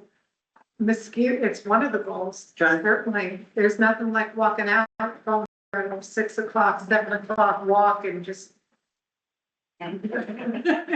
So we have a pest company on staff. And Polk County does come through And in Polk the County spring. comes- Yeah, they should be coming through. They have been. I would think that you're, Yeah, they're still out there though. Yeah. We have enough standing water because we're pretty flat generally. okay, But, you know, just want to do whatever it is that we can do to Mosquito. keep it as minimal as possible. You know, I'd much rather that as people were walking around the community, that they saw a pomegranate and reached up and pulled it down or grabbed a couple of olives for their salad, than getting bitten up by mosquitoes or red ants or something like that. let's work on this together. Oh, I'm so sorry. Let's work on this together. Let's get some options on mosquito control and work them as well as Well, it sounds like you're doing. That would be another thing fish stocking could do. It's for mosquitoes, there's Right. fish for the, side. Can you get us for next month? We'll take this into consideration and throw in some mosquito control. Yeah, I get sure. And we'll have aquatics. So remember, right now, we're working on, planting some vegetation in order to promote not only aesthetics but good health. Then we're gonna consider as well the mosquito, 2 projects. Okay, perfect. Okay, wonderful. Any other opinions? Yeah, there was a question earlier about photos correctly. Every photo listed on the report is taken same day as the report. Like I always do the comparison 3 months prior and that day. The ones from the month I'm reporting on are taken that day, and I have an archive of all of them that I've ever taken. I just am driving from previous photos. You're saying about the area not being built out in that one section, that's kind of what we're concerned Yeah, about. those were like 2 years ago. That's just our map. I keep them updated, that's their satellite photos come by. But I'm actually out of Comparison, you know, I don't know, why would you use those versus your before and after, and your after, become the before, and then the next one would be after. That's how I do it. Jeff, when we renewed their contract the last time, that was one of the terms of the contract that we, ended up, you know, renewing with them, was that they were to provide recent pond pictures, because prior to the renewal, we were seeing very, very, very old pictures on the Well, report. that's, I brought up the last, I just looked at it online, the last one. Those are so old pictures, that's why I asked.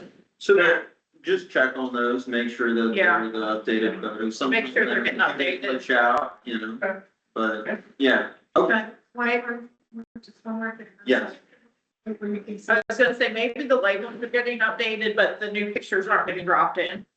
So check on that, just Yeah. confirm it. Also, I'm not sure about other areas, and I'm not sure if this falls under your purview, but just to be aware, around, 5 and 29, we have a number of gopher tortoise nesting, sites. Those will protect. Yeah. So we'll have to treat that very separately. Yeah, you can. Can't do They will. it to protect it. Yeah, I know, that's the point. That question was. Make sure that they are aware that these Yeah. gopher tortoise nesting areas exist. The tech we sent out here has been in wildlife service before, so he knows how to look for them, and he steers very clear of those areas. Okay, great. So guys, to the vet on the day, because it need not 27. Jeff, a question. Jeff, is this the picture that you're referring to that shows that the build out hasn't been completed? Yeah, I was just gonna. Because that's just an overall aerial photo that shows the location of the Yeah. maps, but not the overall That's the pictures of the health of the All the pictures, Yeah, Ah, because this is gotcha. showing, yeah, yeah. So that's just a legend.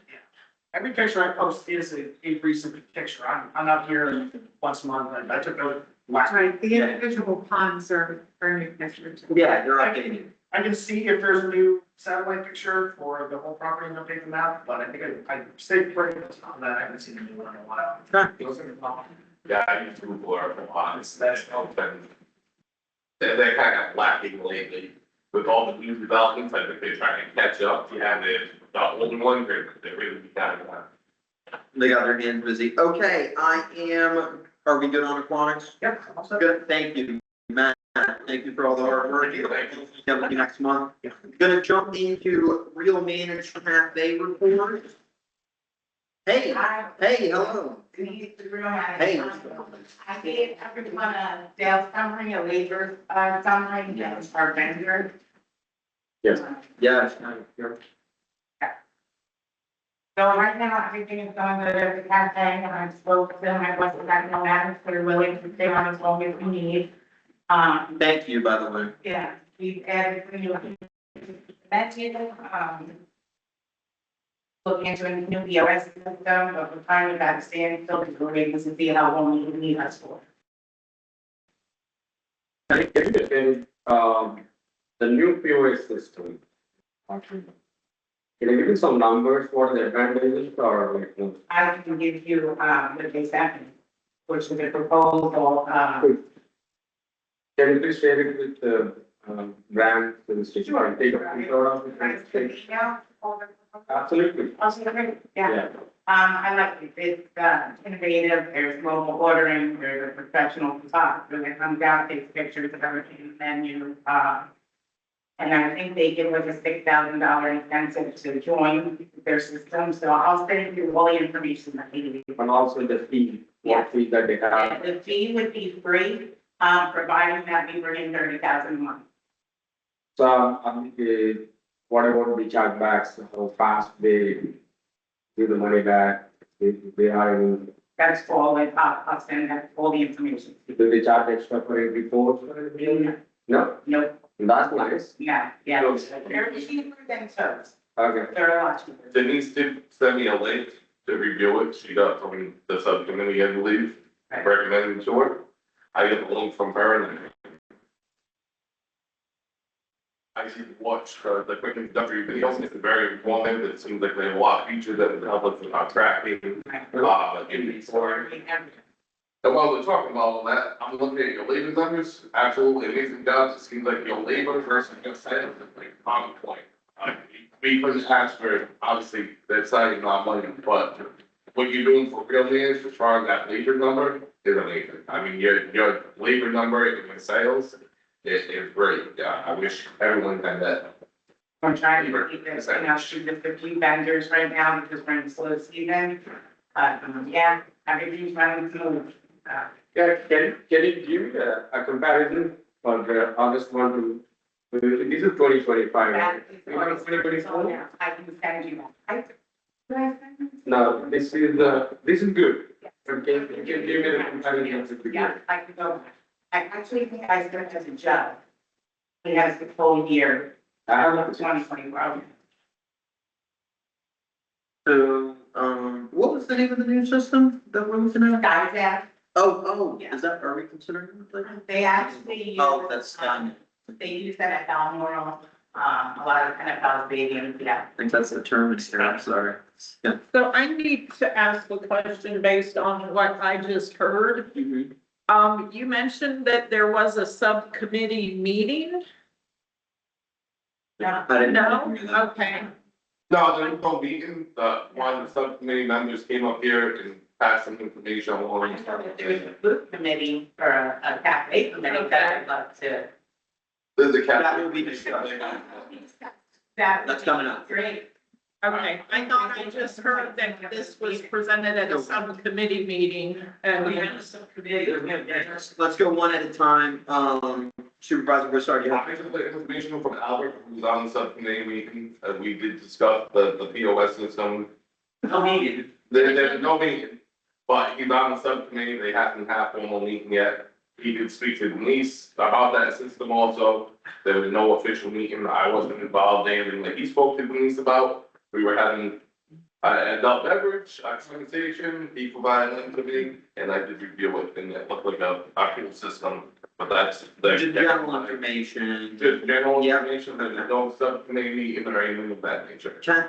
For the record. Thank you for those comments. So for Real Manage, any other questions? We do have some follow-ups. Denise, we will look out for those updated reports for Supervisor Neatland, okay?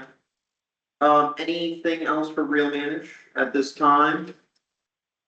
All right. District Engineer, got a couple updates for you. Greg, how are you? Doing great, thank you.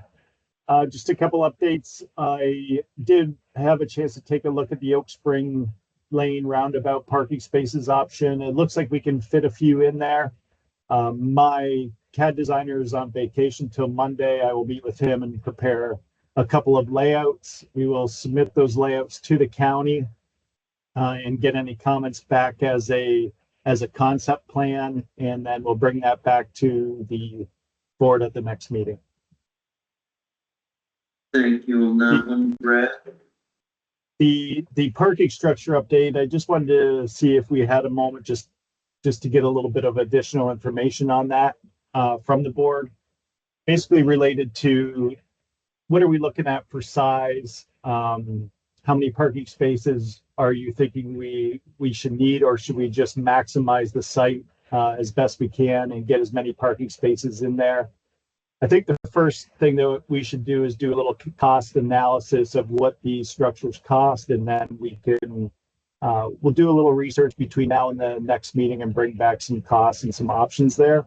But wanted to kind of get the board's feelings on, you know, the best location you're thinking for this, and possibly the number of spaces we're looking for.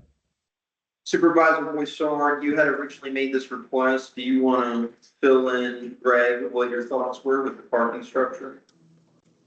So we looked in the parking lot to see if that's a feasible thing. I'm not sure what county ordinances are as far as any structures or anything of that nature. It's something that, you know, we kind of looked at in the second avenue to occupy space that we're using. Obviously, I think that's probably a multi-million-dollar project that would take years of planning, most likely, and the taxes and everything else. But I mean, something that we have a baseline that we still look at, if possible. And save up in the long run. So Greg, to piggyback off that, because we can't go, you know, there's no more space that we can occupy in terms of land, we're trying to go up in the air. So maybe having an extra floor or 2 floors of a parking and garage structure, you know, just cement, is what we're looking for in terms of research, and is this possible and an ideal cost for something like this? I think that was your next, if the board concurs or has. Yeah, I'll definitely look at that from like the 5,000 foot level. I do have some structural engineers that have designed these before, so I can get with them on some costs, some rough costs, and I'll put something together at the 5,000 foot level, and then we can go from there. Great, that is awesome, Greg. Can I jump in real quick? Yeah. Can I? Okay, fantastic. Do you have any estimates how many floors you're looking at and how many parking spaces you'd want to do? And is there any like rough estimates on, hey, parking garages are generally blank dollars per space as you go up? Even before maybe we go into this, even from a 5,000 foot level. So that's question one. And I think this backs off a statement Graham made at the last meeting, which was the number one issue that we've got at the community is still access to the community and homeowners being able to get in quickly. I don't see any complaints, at least not a lot, about, hey, we need more parking at the pool and it's so horrible and I'm going to leave you a 1-star review. So I think in terms of priorities, I don't necessarily see this at the top of priorities. I think it's something we could look into, but man, I would want to make sure we get what I feel is the number one issue to the community resolved prior to this, which is fast access to the community. And to Graham's point, nothing has changed in regards to that, except for the internal processes. We haven't spent a penny beyond, let's explore a couple things and all of them kind of come to a dead end. So that would be my thing is, are we looking at it, is this $50 million to put in a 4-story, or 5-story parking structure? Are the people there going to want a giant structure behind them in their backyards? I think that was my question, is maybe a little bit more specifics on what exactly are we looking into, and what, benefits. I understand the benefit, but it's definitely going to be a sizable cost, I think, for any parking structure. I guess those aren't cheap. So that was just my thoughts I wanted to throw out there. Yeah, I agree with you, Brian. I mean, I'm thinking this is going to be upwards of $20,000 a space. And if I owned a house that was backing up to this proposed space, I would not be supportive of a concrete parking deck behind it. I mean, Greg had brought us proposals to add 19 spaces in the past, and we put the shabuts on that because it was $19,000 a parking space to add street parking, and now we're talking about a concrete jungle parking deck. I'm really confused. That was just a conversation with me and Joe had that was kind of exploratory. It wasn't something that we were bringing to the board to say, we want to spend funds. It was clearly a question of, it's even a feasible thing to even look at. I'm more in favor of a shuttle service that could be operated to bring people from some of the further areas of the resort to the amenities. That would be a whole lot cheaper than even probably the engineering fees for. Yeah. And I'm not by any means saying we shouldn't do it or we shouldn't look into it.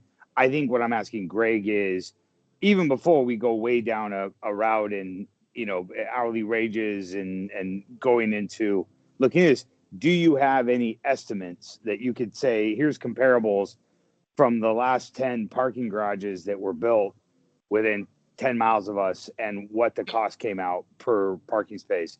Like, I think if we had that might help us get I think that would be a good thing before even maybe we get into, are we building 5 floors or 2 floors or 30 floors? Like, what is it and how much do we need? I think just having that I think would be a first step for us. And before exploring more is, here's the range. And I think to Debbie's point, we did put the kibosh on the other, 8 spots because we're like, man, that's a lot. And we may eventually do those at some point, but I think it is, I think cost is a factor here, that I would want to lead with that before we go down the road, the road of let's incur a lot of additional expenses from an engineering standpoint to realize what is and isn't capable. Sure. So, Ray, let's update the board on some estimates that you have from your peers at the next meeting, just to give us very rough ideas of what costs would look like, and then we could go from there. I think that's all. Sounds great. I don't think there's ever exploration of asking an engineer doing besides that. Sure. Like it's basically, hey, is this a feasible thing? How much money is it? It wasn't anything that we were asking engineers to go out, we have plans for and develop or anything like that. And basically a question. Get an idea if it's possible. Feasible? Do we have any actual chance of ever doing this? And if so, how much money? To show you everything else, we have to plan ahead and go from there. Sounds good. We were able to speak with bond counsel. They are looking to see if you have additional capacity for issuance, which this would be a capital improvement project that we may be able to utilize remaining capacity in the bonds for. They're finalizing those specific numbers, but it's just under 2 million approximately that you may have able left to issue under your validation cap. In addition, they did state that there would not be a conflict with your trust indentures or federal laws if you charged for parking. also Oh, road history in that term. Yeah, right, but that is something that is guaranteed to increase everybody's assessments. Well, no, if you can tap into the 2 million, that is what, like construction funds? No, it would be a cap. Capital expenditure, Yes, Capital it would increase. right? They're not funds that are accessible. Not, no, it would be your 2026 issuance. So I'm all for investigating every alternative. I mean, we've been digging this hole for a long time. So it's, I think that we explore every alternative up to a certain point where it costs us money for these things, just to investigate. But I like the idea of being able to charge for parking and to cover that expense so that we're not, issuing another bond, which means an increase in our assessments and our CDD. We know what happens with that, right? So, and let's face it, not everybody is in the financial position to carry that. So, so I think that, while we need to explore, we need to do so with empathy and understanding of everybody's financial position as well, but also the greater good. I also like your idea. We've got a lot of land. Now, granted, a lot of it is conservation and we can't touch it, but maybe some of it isn't. And I think a lot of families who come here with 5 cars and there's only parking for 2, we're not actually using 5 cars on a daily basis. If we can have some adjunct parking, some overflow space on somewhere on our land, I agree. I would not be a house that's such a 5-story parking structure. I would have a big problem with that. And while we're looking at the greater good, I'm thinking that maybe we can find some land, a little piece, maybe do some mitigation deal with Polk County, since a lot of this is their cock up for reason.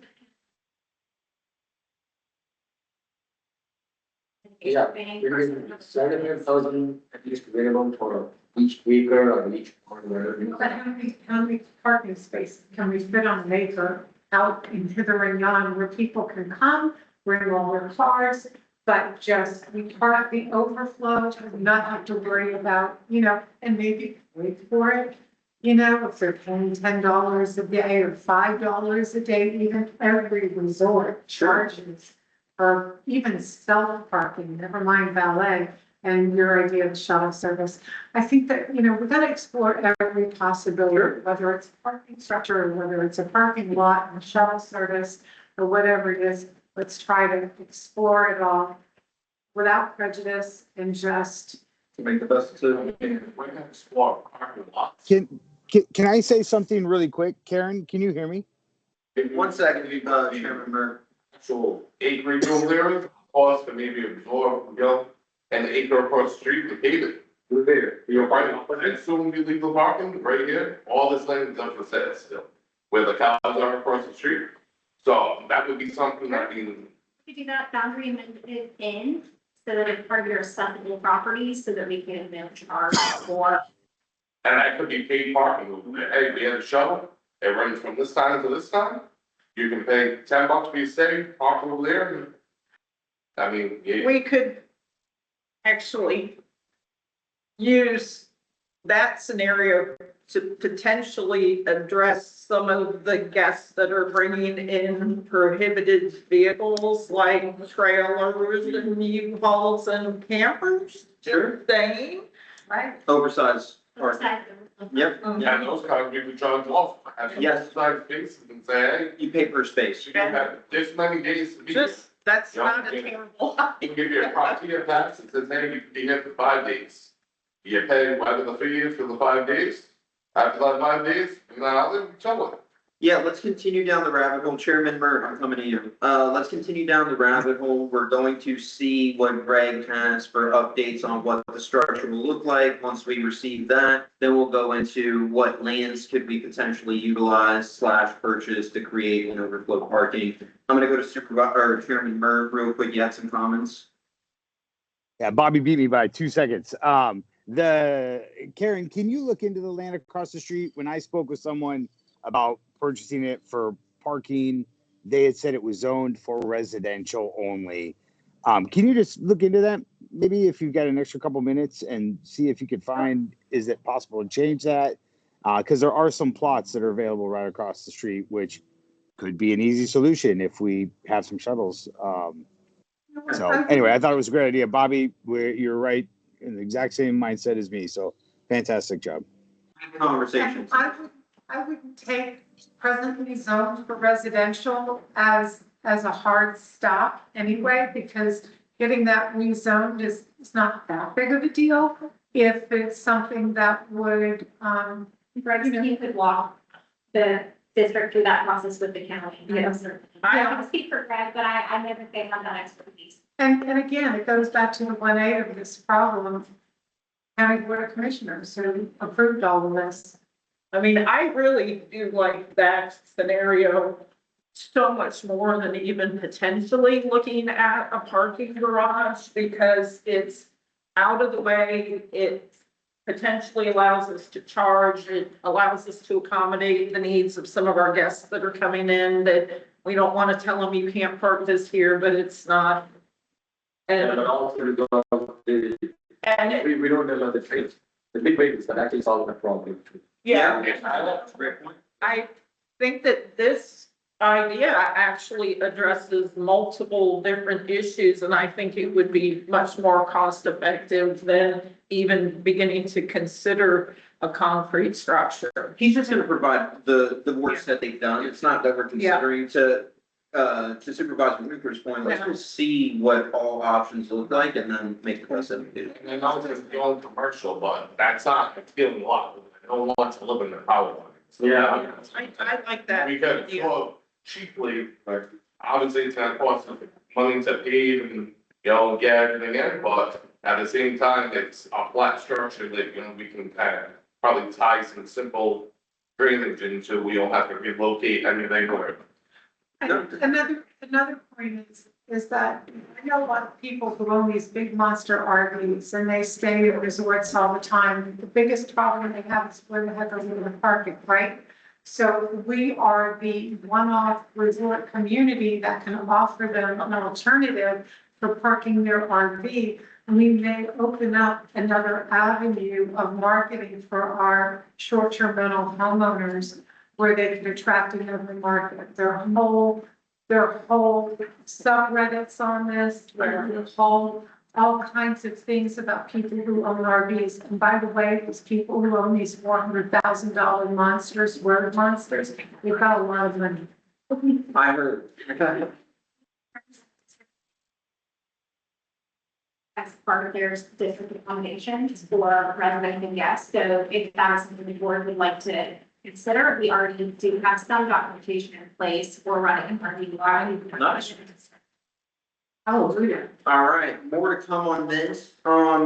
We do have a recess coming up at noon. Would the board like to take that now before we jump into a new category for district council? Yes. Yeah. Okay. All right, take a motion for recess. Recess. I'll second. I had a motion from Supervisor Broussard, and it looks like I had a second from Supervisor Winter. All in favor? Aye. Opposed? This meeting is in recess at this time. We'll be right back. Hey, Brian. Go ahead and jump off. Hey, okay, thank you, sir.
All right.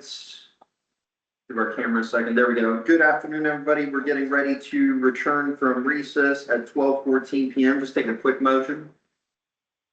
Motion to return to our business meeting, please. Motion from Supervisor Hines. Second from Supervisor Voisar. All in favor?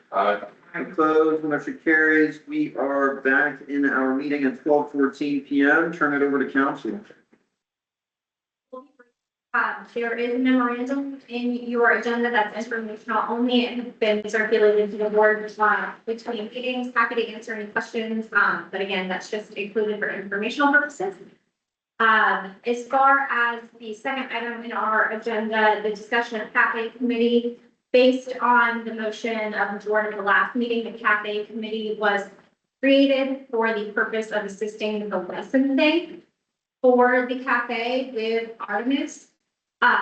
It is my understanding from talking to Joe that that is something that they have now handled.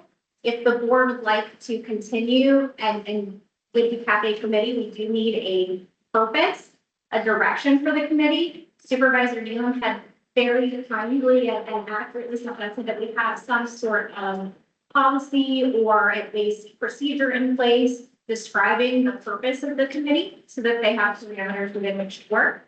That is at the full discretion of the board, how you'd like to proceed. I like the subcommittee because it gives people with that background a chance to actually collaborate and bring stuff to the board. Instead of being just one board member being tasked with, hey, you gotta work on all this stuff. We all have full-time jobs. One little subcommittee that can, dedicate to have that background, that can bring positive information to the board and help us proceed and help us be profitable. I think Arnold can hire Greg as a good manager, his background. And we can go forward with all that, but I think the subcommittee's purpose, I think it's a very useful tool for us to utilize. It can have 4 people in the community that can meet, have those conversations. Obviously, they can't make any votes. They can't decide for us. They come to us to be heard. And we can kind of air what we want to air, entertain any of those votes and move forward with that part. So I was not here for most of the meeting last month, nor was I here when this was actually proposed. So I would like to have a little bit of background as to what this was actually designed to do and who is involved, if I might. So based on the record, and I did re-listen to the meeting audio, so correct me if I started speaking. The purpose of the committee, initially there were 4 appointees of the committee. Joe was one of them. In order to give Joe the flexibility to continue in his job as being a general manager, Joe did resign from the committee, so there's currently a vacancy in that 4th seat. There are 3 other individuals on the board, your chairman, Supervisor Nealon, and Albert. The purpose of the committee was to assist Artemis with the licensing for the cafe, restaurant and liquor license. That was the limited scope of the committee at the time that it was established last month. Okay. If the board would like to continue using this committee, which is completely within the board's discretion, we can advertise all of their meetings as workshops so that they can meet virtually. Because Supervisor Voisar's point, they are not making any decisions or taking any votes. They are just a fact gathering committee to bring information to the board. That's certainly something that, again, is within the board's discretion. We would just need to know as staff what the purpose of the committee is on an ongoing basis. Is it general oversight and assistance for the cafe manager? Is it to interface with the cafe manager? What is the actual purpose of the committee? Okay. So that is clear, not just for the committee members, but for staff and your residents as well. Okay, so as liaison for amenities and cafe, I have been involved in weekly meetings with Artemis and the to be introduced cafe manager. And it's, to the best of my knowledge, the licensing piece is being managed appropriately. And while there is going to be an initial delay from what we had all anticipated, I think that this is moving forward without any roadblocks or obstacles. Is that correct? Yes, that's where we're currently at, is we're utilizing the LLP, which is a consultant to work alongside of us, and they're basically managing. Okay. Yep. So if that was the scope for which the committee was created, I don't think that there is a need to continue the meeting. I understand that there's concerns about people wanting to provide input and be a resource, but is that not what we have a monthly town hall meeting for, is for people to provide, Can I jump in? and feedback? Chairman Murray? Yeah, perfect. I think this, you were out for the last half of the meeting. This came as a knee-jerk response to, as we approached the end of the meeting, realizing that there was no, that the licenses had not been filed at that point in time. We had 21 days until everything expired. And there was definitely a concern that the cafe would be closed, because our arrangement with Real Manage was coming to an end as well. So we were looking at a pretty steep cliff. The idea was, let's begin, or at least talk, to make sure that we can transition through this process of someone else managing it to us managing it with no more surprises like that. I think, to echo Albert's concerns, this is now, if we bring this internally, it is now a business that is on our necks. If we get it wrong, it damages or hurts the entire community in the financials. If we get it right, there's lots of upsides. But I think that's something that's where this came from, of should there be a little extra oversight to help make this happen? Meaning, there was a possibility when we had the last meeting that our licenses wouldn't arrive for 6 months. And there was a possibility that Real Manage could have told us, no, we are out in 21 days. At which point I did have a concern that things were not being managed efficiently and they were not under control. That was a very real situation 30 days ago. So yeah, I understand that, but I don't think that Artemis would have, not had some sort of a safety net or some sort of a plan in place that would have, come in as a contingency that would have meant that the cafe would have been closed indefinitely. I mean, Albert shaking his head at me. No, that's what, I believe that that's what we're Artemis saying allowed is that to happen. They did. So, That was our. I mean, that was the concern, but I don't think that at the end of the day that they would have been okay with allowing that to happen. They Well, had a choice. listen, coming from having been on this board for a long time and seeing quite a number of transitions, I think it's reasonable to expect that when we go through major transitions, that there are going to be hiccups. And sometimes that hiccup is more than just and this did, on the face of it, seem to be a major hurdle and a major problem. And unfortunately, you weren't able to be here for that part of the meeting where we were all enlightened about this.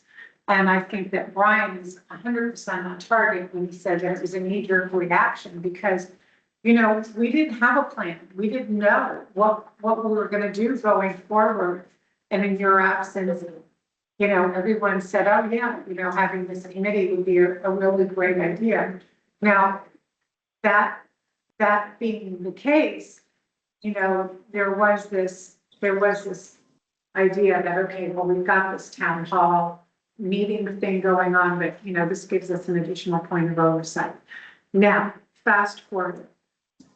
Well, I have to say, I'm super impressed with how Joe and Artemis, the whole Artemis team, and Brian, everybody came forward and came together and pulled this and overcame this major issue, but overcame it beautifully. And actually, Artemis on their own done so far has hired this gentleman who's in our midst right now, Greg Rollins, food and beverage manager, who has more than 15 years in food and beverage, built a career in launching, growing, and elevating operations for some of the most recognized names in hospitality: Marriott, Disney Springs, CityWorks, Windsor Island Resort. His name is Greg Rollins. He has experience and proven experience in concept development, team leadership, consistent top line growth. Now, this I can tell you from my experience in this business. He designed and opened Windsor Island's first fast casual drive-through and walk-up cafe, an initiative that helped drive $6 million in annual revenue. So there's more to it, more to him than what was just mentioned. But this guy is the professional management that we needed.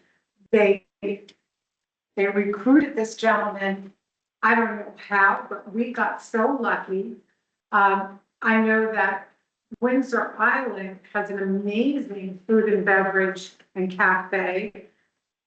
And the $6 million revenue is actually, proof in and to itself. They have only 1,100 residences or homes in Windsor Island. Every single one of them is short-term rental. They do not allow primary residence there. So they don't even have that group of 10% that we have. First of all, we've got 1,188 homes, 10% of which are in the Springs. And we probably have another, I don't know, maybe 25 of us, Bobby, Sam, and you guys who actually live here. So they don't even have that captive audience, and they did those kinds of numbers.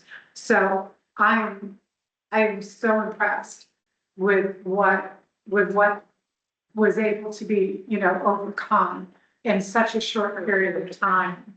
And further to your point, Albert, we need professional management. Well, boom, we got it.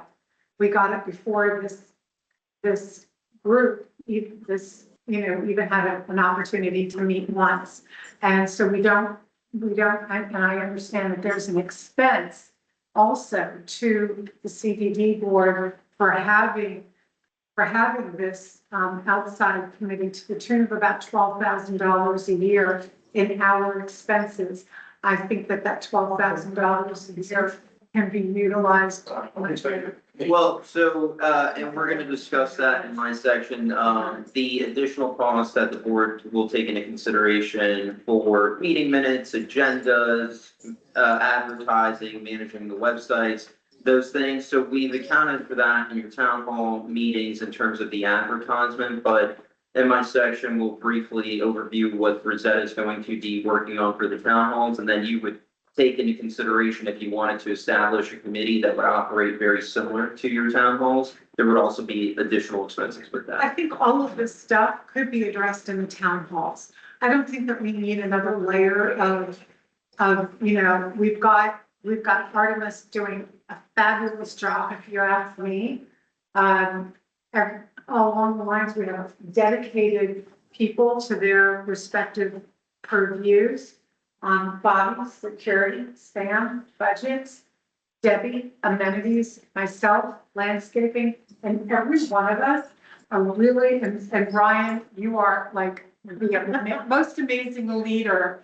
I mean, I'm so grateful to have you in that position, you in that role. Ryan, you weren't right here. Yeah, no, I think we've got such an amazing team going on right now, and everybody is very positive and proactive and working together and doing their bits. I don't think that we need to, start stepping on each other's toes in each other's respective areas. I think Debbie's doing a fabulous job here and under her purview of the community center, of the amenity center is that cafe. So right now, things are going to come up. They're going to come up. And it did come up last month. And it was, pardon my language, hella scary. But you know what? Boom, Joe fixed it. it got handled in a way sometimes out of disaster is what springs the most beautiful results. It gets people thinking, and I think where we're all is, and you haven't even come up to speak. I haven't even. Can I jump in? Can I jump in, Brian? Jump in, Chairman Mayor. Perfect. Yeah, I think, one, does the committee need to continue to exist? For sure. I don't think it has to. I think what happened was we got in a situation where there was a potential for a disaster, two homeowners, where the cafe would have shut down and we would have lost all revenue, and an amenity would have been shut down. Negative reviews would have come in, right? And so this scenario isn't that we have to have it forever. The scenario is, Debbie, this is your area. Man, we had no updates. Bobby was the one who said, do we have our liquor license? And everyone looked around the room like, well, we assumed someone else was handling it, and it hadn't been handled. So the reason that we wanted to do this was just, man, do we need to have a couple of extra people looking over things, because this is a business, and we were able to scramble and make things happen this time.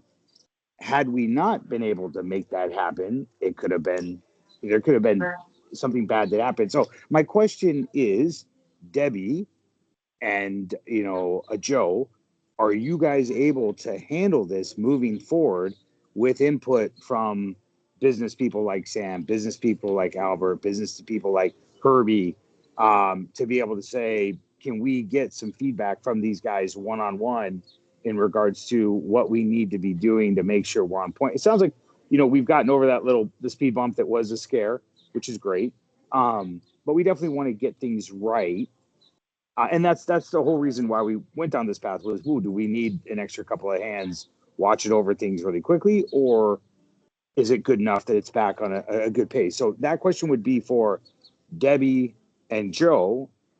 Are you guys 100% confident that we can continue on with no more massive freakouts like, hey, we have no liquor license and we've got 21 days until we have no solutions? That was the scenario I would want to avoid moving forward. So Sure. yeah, tell me what you guys' thoughts are. Yeah. So I am confident that we're having weekly meetings up until the actual transition date has passed. At that point, we may back it down to every other week until things become established. And then monthly touch points. There have been some members of the community. I think Sam voiced interest that we would have Joe, as part of his manager's report, present separate financials solely related to the operation of the cafe. There's a contract requirement, and we talked about this earlier this week, that requires Artemis to provide monthly financial statements as it relates to the cafe operations that would be included in your monthly agenda. And that's a contract requirement. And so if it is repeatedly delayed, that's also a default in that contract. Okay, perfect. Because homeowners have voiced in the WhatsApp platform that they wanted transparency, and that will be the transparency right there. Every month we have these meetings, and every month I speak to the homeowners that are on these calls, and I say, send me your ideas, no matter how crazy or outlandish they might be. And nobody sends me any ideas. So I think that it was a missed opportunity on the last town hall when we discussed the cafe, where nobody stepped forward. And the board does not have to disband the cafe committee. Right now, there are no meetings scheduled for that committee. You are within your option as a board to provide a scope and parameters for that committee, and then at the board's discretion, schedule meetings, and that could be, never or sometimes as needed as just transition occurs. You're not required to disband the committee or to continue the committee. It is completely within the board's discretion how you handle this. I just wanted to bring it back to the discussion being the purpose of the committee was to assist with the licensing. Based on reports we're getting from Artemis, this is happily no longer an issue. So if there are additional, parameters or scope that the board would like to assign to this committee as far as being a fact-finding, information gathering and presenting subcommittee to the board, we as staff need that. It's procedurally necessary as well to be able to define the scope and role of the subcommittee. Again, for clarity for your staff, for your cafe management, for your board, for your residents. So, okay, I understand where, and, I believe in having input from homeowners, and further to Albert's point, having homeowners, a volunteer committee, running things is obviously not the way to do it, right? However, if we decide that we do want to have an ongoing oversight committee, if that is the decision of, I don't think that it's necessary at this juncture, but if 3 of the 5 think that it is something that we should do, I would put forward that that Herbie Lane, he has vast experience in running pubs in the UK. That's his primary business. The Youngs, I think, have 80 some odd restaurants. The Brownings. One day, to be honest. Okay, but what I'm saying is, I think that we should restructure the board instead of just, as Albert pointed out, a ragtag, group of people who happen to volunteer. If we are going to proceed with having this, and it's not a board, it's a committee. Right. If we are going to continue with a committee to advise and to review the operations of the cafe, it should be people with expertise. So I would recommend supplanting those who are on the committee with people who have actual experience and knowledge in the business, like Herbie, the Youngs, the Brownings. If we can have that, so it doesn't look like a ragtag group of people who just, are delving in and learning about and hoping that they're right. These are people who obviously have experience and a lot of success in those businesses. If we decide to go that way. So I don't think it's do we necessary. want to? And also, what is the expense? Sure, the expense I can give you, but do you want to table this until it's needed, or do you want to make a recommendation?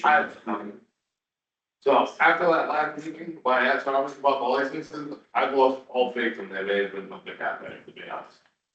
I was very taken back by a board member I had to sit here and ask a company about licensing. They had no clue. I think they should have done their research. I think having a subcommittee, they're not making decisions for it, they're only helping us. So their recommendations, just like anything else, they're bringing recommendations up, they're able to have a weekly meeting whenever they advertise and come forward with options. Supervisor Nealon's there, he has business experience in restaurants, Supervisor Mart's on that, so the call a ragtag team is kind of. Well, that was basically what I was saying. Okay, To volunteer. I'm gonna be a little extreme here, and there's so much dissent about the gate and the access. Let's start a committee for security measures, and I would like to be on it. Well, let's, How ridiculous is this becoming? let's do this, so we've heard from. You have restaurants, you're taking something, We want to make sure that. all we're asking is for help on restaurant experience.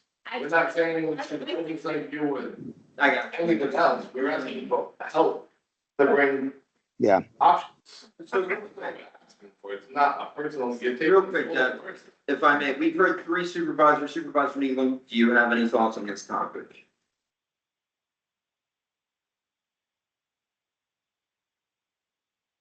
Let me tell you, I think you all know, we all like the part of the country, the state, the county, the city, right?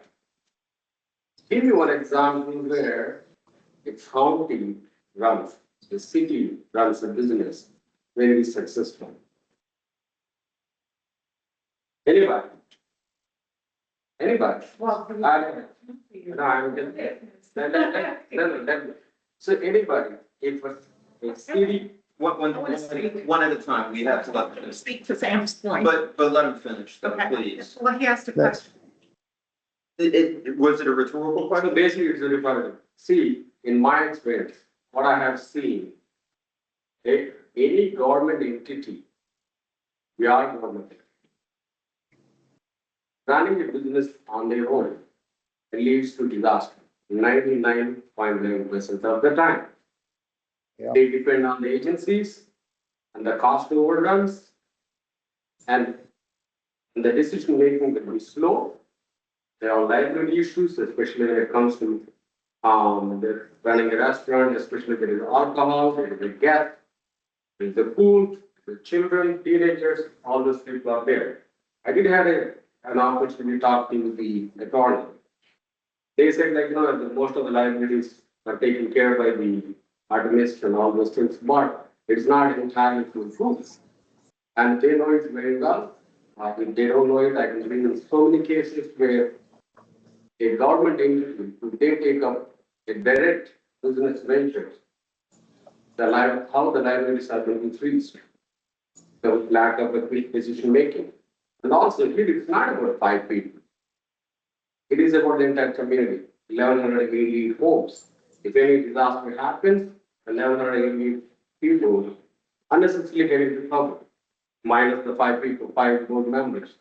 So it is not a fancy to run a business by any government body, in my point of view. Even though we had an efficient agency, it's never a foolproof, because once audience knows or people guess anyone knows, it is run by the government entity, the suing mechanism will skyrocket. Anyone can say, trust me, I'm like. But if it is a private agency, obviously, they foolproof themselves very well. They have extra layers of protections with their own attorneys and whatnot. See, the government is like, everybody thinks it's a free for all kind of a mechanism. It gets into that kind of a mode. And I don't want, personally, that's the rest of the board members' opinion, 1,183 community members getting into trouble eventually, instead of feeling that we might make some money. When I look at the numbers, I placed it in the WhatsApp group also, in the comments, a lot of people gave some good comments as well. It leads to, if we make a profit, maybe. But if we lose, what happens? See, as a governmental body, our responsibility is to look at the worst case scenarios where we are not burdening the community. That's good. Yeah, okay. Supervisor Hyland, do you have? So I just want to remind you, Sam, that when we voted on this proposal, it was a unanimous vote. You also voted in favor of this, just as Bobby did, and Karen did, and Brian did, and I did. And you posted in the WhatsApp group one of your long posts, and I read that thing over and over and over again. And every time I read that, I tried to look at it from a different perspective, but I couldn't, because your wording implied that the CDD is running the restaurant, okay? That is not true. I am not going to be back there flipping burgers and mixing drinks. We have a professional management company that is a leader in hospitality that we have also chosen to manage our amenities and our HOA, and that is Artemis. They have a management agreement as a leader in the hospitality business, and they have in turn gone out and recruited this rock star that has a proven record of taking a brand new facility from the ground up to a $6 million annual business. And so I can't understand why at this point, when we know that we are a little bit delayed, but on track with all of our licensing, that we can't just put a little bit of trust in these professionals to do what it is that we have tasked them to do. We all agreed, and I don't understand why we're having this change of heart now, unless there's some other ulterior motive other than creating rage bait in the community. Well, You yeah. also Let's had commented tax personally. Okay, I'm sorry. But I also want to add that she also posted some misinformation in there because you made the community believe that we are all of a sudden going to be incurring costs for all of the kitchen equipment in there that the CDD owns and we already do incur costs for. So can I throw one other thing? I just would like to bring us back to the item that was on the agenda for discussion, which is the scope and purpose for the cafe committee. And I think we've gotten a little bit off track, and I apologize. This is not really, I'm kind of stepping in Brian's role here a bit by saying so. The board does not have to dissolve the subcommittee that you already created. The board can continue to keep it in place and not have any meetings scheduled. And if a need to utilize the committee or restructure the committee, or the board wants to rethink this committee in the future, it still is in existence and the board is still within their legal right to do so. So I'm not asking you to pick or choose today whether or not to pick a scope or dissolve. I'm just asking what would the scope be? And if you don't have one right now, that's fine. And if you want to wait to make a decision on what to do with this committee going forward as a board, you can. Can you speak to Meredith, can I jump in? For this? If it continues. Yeah, Can I just throw one thing in there, please? The chairman. Chairman Murray, we're gonna come to you. Let me get Supervisor Winker's comments real quick and then I'm gonna come to you. Just Got it. two things. Okay, good. I want to caution all of the board members from voting on something and then coming back later on and rehashing and questioning that vote and that decision that was made, especially on WhatsApp or any social media. We have been told, and I'm sorry, Sam, but you've not been on the board for very long and you may not be aware of all of the rules, laws regarding this, but you're not permitted to go on a social media post. That is wrong, it's false. And real quick, Well, so I'll leave that to district council. general rules for board operating. Happy to have individual discussions with supervisors about social media. So please stop to Meredith No, on I the side. know, the information that I posted, for it taking input of the community, it's as simple as that. Why did not really say anything specifically happened at the board? I clearly stated, you have access, you can take a look at it.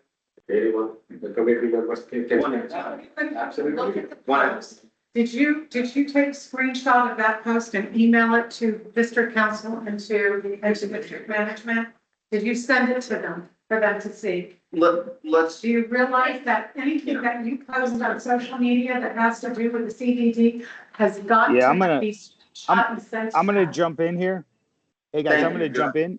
So real quick, we're going in all different directions here. The question on the table right now is, does the committee continue on, yes or no?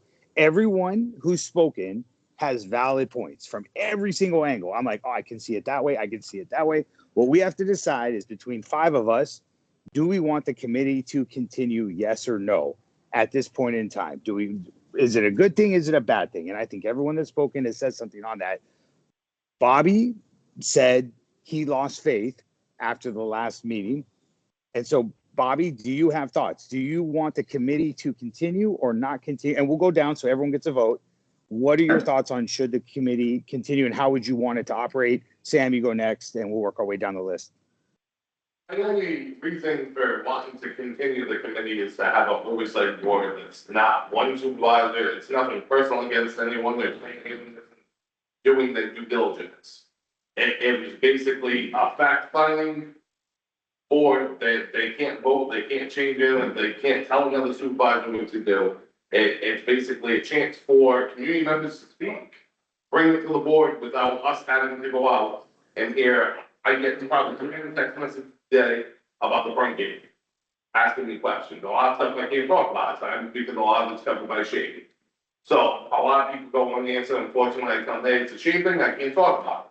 So we all have jobs. If there's 4 people on that committee that you can reach out to and have a voice and maybe you're comfortable talking to one person and not comfortable talking to another, at least it's a portal and an avenue for everyone to have a voice.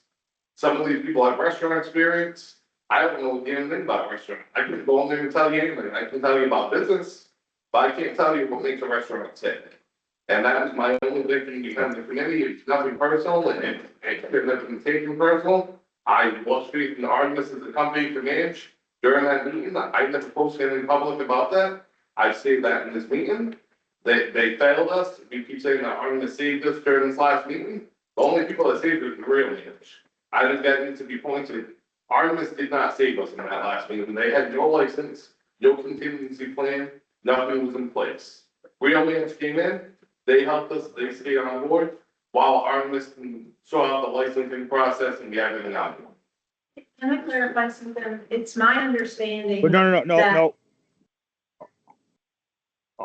That's. Who's, I can't see you speaking. That's same with Artemis. It's my understanding that after the August board meeting, on the task list, it was under the district manager task list. Is that correct? That's correct. Okay, so then we come to September, and then, so it became on the task list during that meeting for Artemis. So, I think he was going on. I have some updates about It's not an actual task, is it? Well, I have We took it updates. over, so it would get done, Yeah. and that was after last month's board meeting. It's a reject initiative. So, when we, proceeding from August meeting, we all had different marching orders. We started communication with Aegis to go through the insurance proposal to ensure that you were covered for the liquor portion, while simultaneously, initiating communication with Polk County to receive documentation on the licensing process. In September, we communicated with the board our progress update, and this is, bringing to full circle the concern that Supervisor Boissard had mentioned at the meeting. The licenses weren't in place. We had reached out. We didn't have a timeline. We didn't have a, ideal scenario where we could say, hey, this is the landmark, this is the expectation. So proceeding from September, to everybody's point, district staff got together along with council, along with general manager. We all worked together to go through this entire process to Chairman Mertz's point. So Artemis was able to procure a vendor that specializes with the licensing, who has this experience, who has the connections. This streamlined the process very efficiently while we were working in continuous unanimous conjunction with staff on coordinating contracts, agreements, communications, licensing requirements, updates on the insurance and how it comes to par. So I wouldn't necessarily state the position was somebody dropped the ball. It was we ran into a scenario that we hadn't prepared for when we accepted the original agreement. And to Supervisor Winker's point, we reacted very quickly, and thankfully everything did work out. And I would like to say, when I made the statement, in the Artemis, it was in the cafe portion. By no means is that the CDD, the HOA portion. Artemis in the CDD and the HOA, I think they do an amazing job. It was solely speaking on the cafe, so I don't want, for the record, I don't want to blur and say that Artemis is doing a terrible job here. It was solely the cafe situation and nothing to do with the HOA and CDD. And for the avoidance of doubt, maintain and obtain the licenses in the final agreement for food and beverage services between the district and Artemis is your food and beverage manager. It is the responsibility of the manager, the food and beverage manager, Artemis, to coordinate with the district, to be your district manager in all reality, to obtain and then maintain the liquor and restaurant licenses for the facilities. So it's always contemplated that it would be a group effort between your food and beverage management company and your district management company, each bringing their own expertise to the table in order to get that project over the finish line.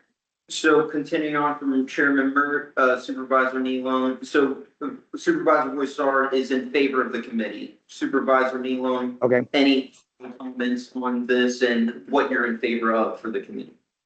Yay or nay? Definitely, having a say in this issue. Okay.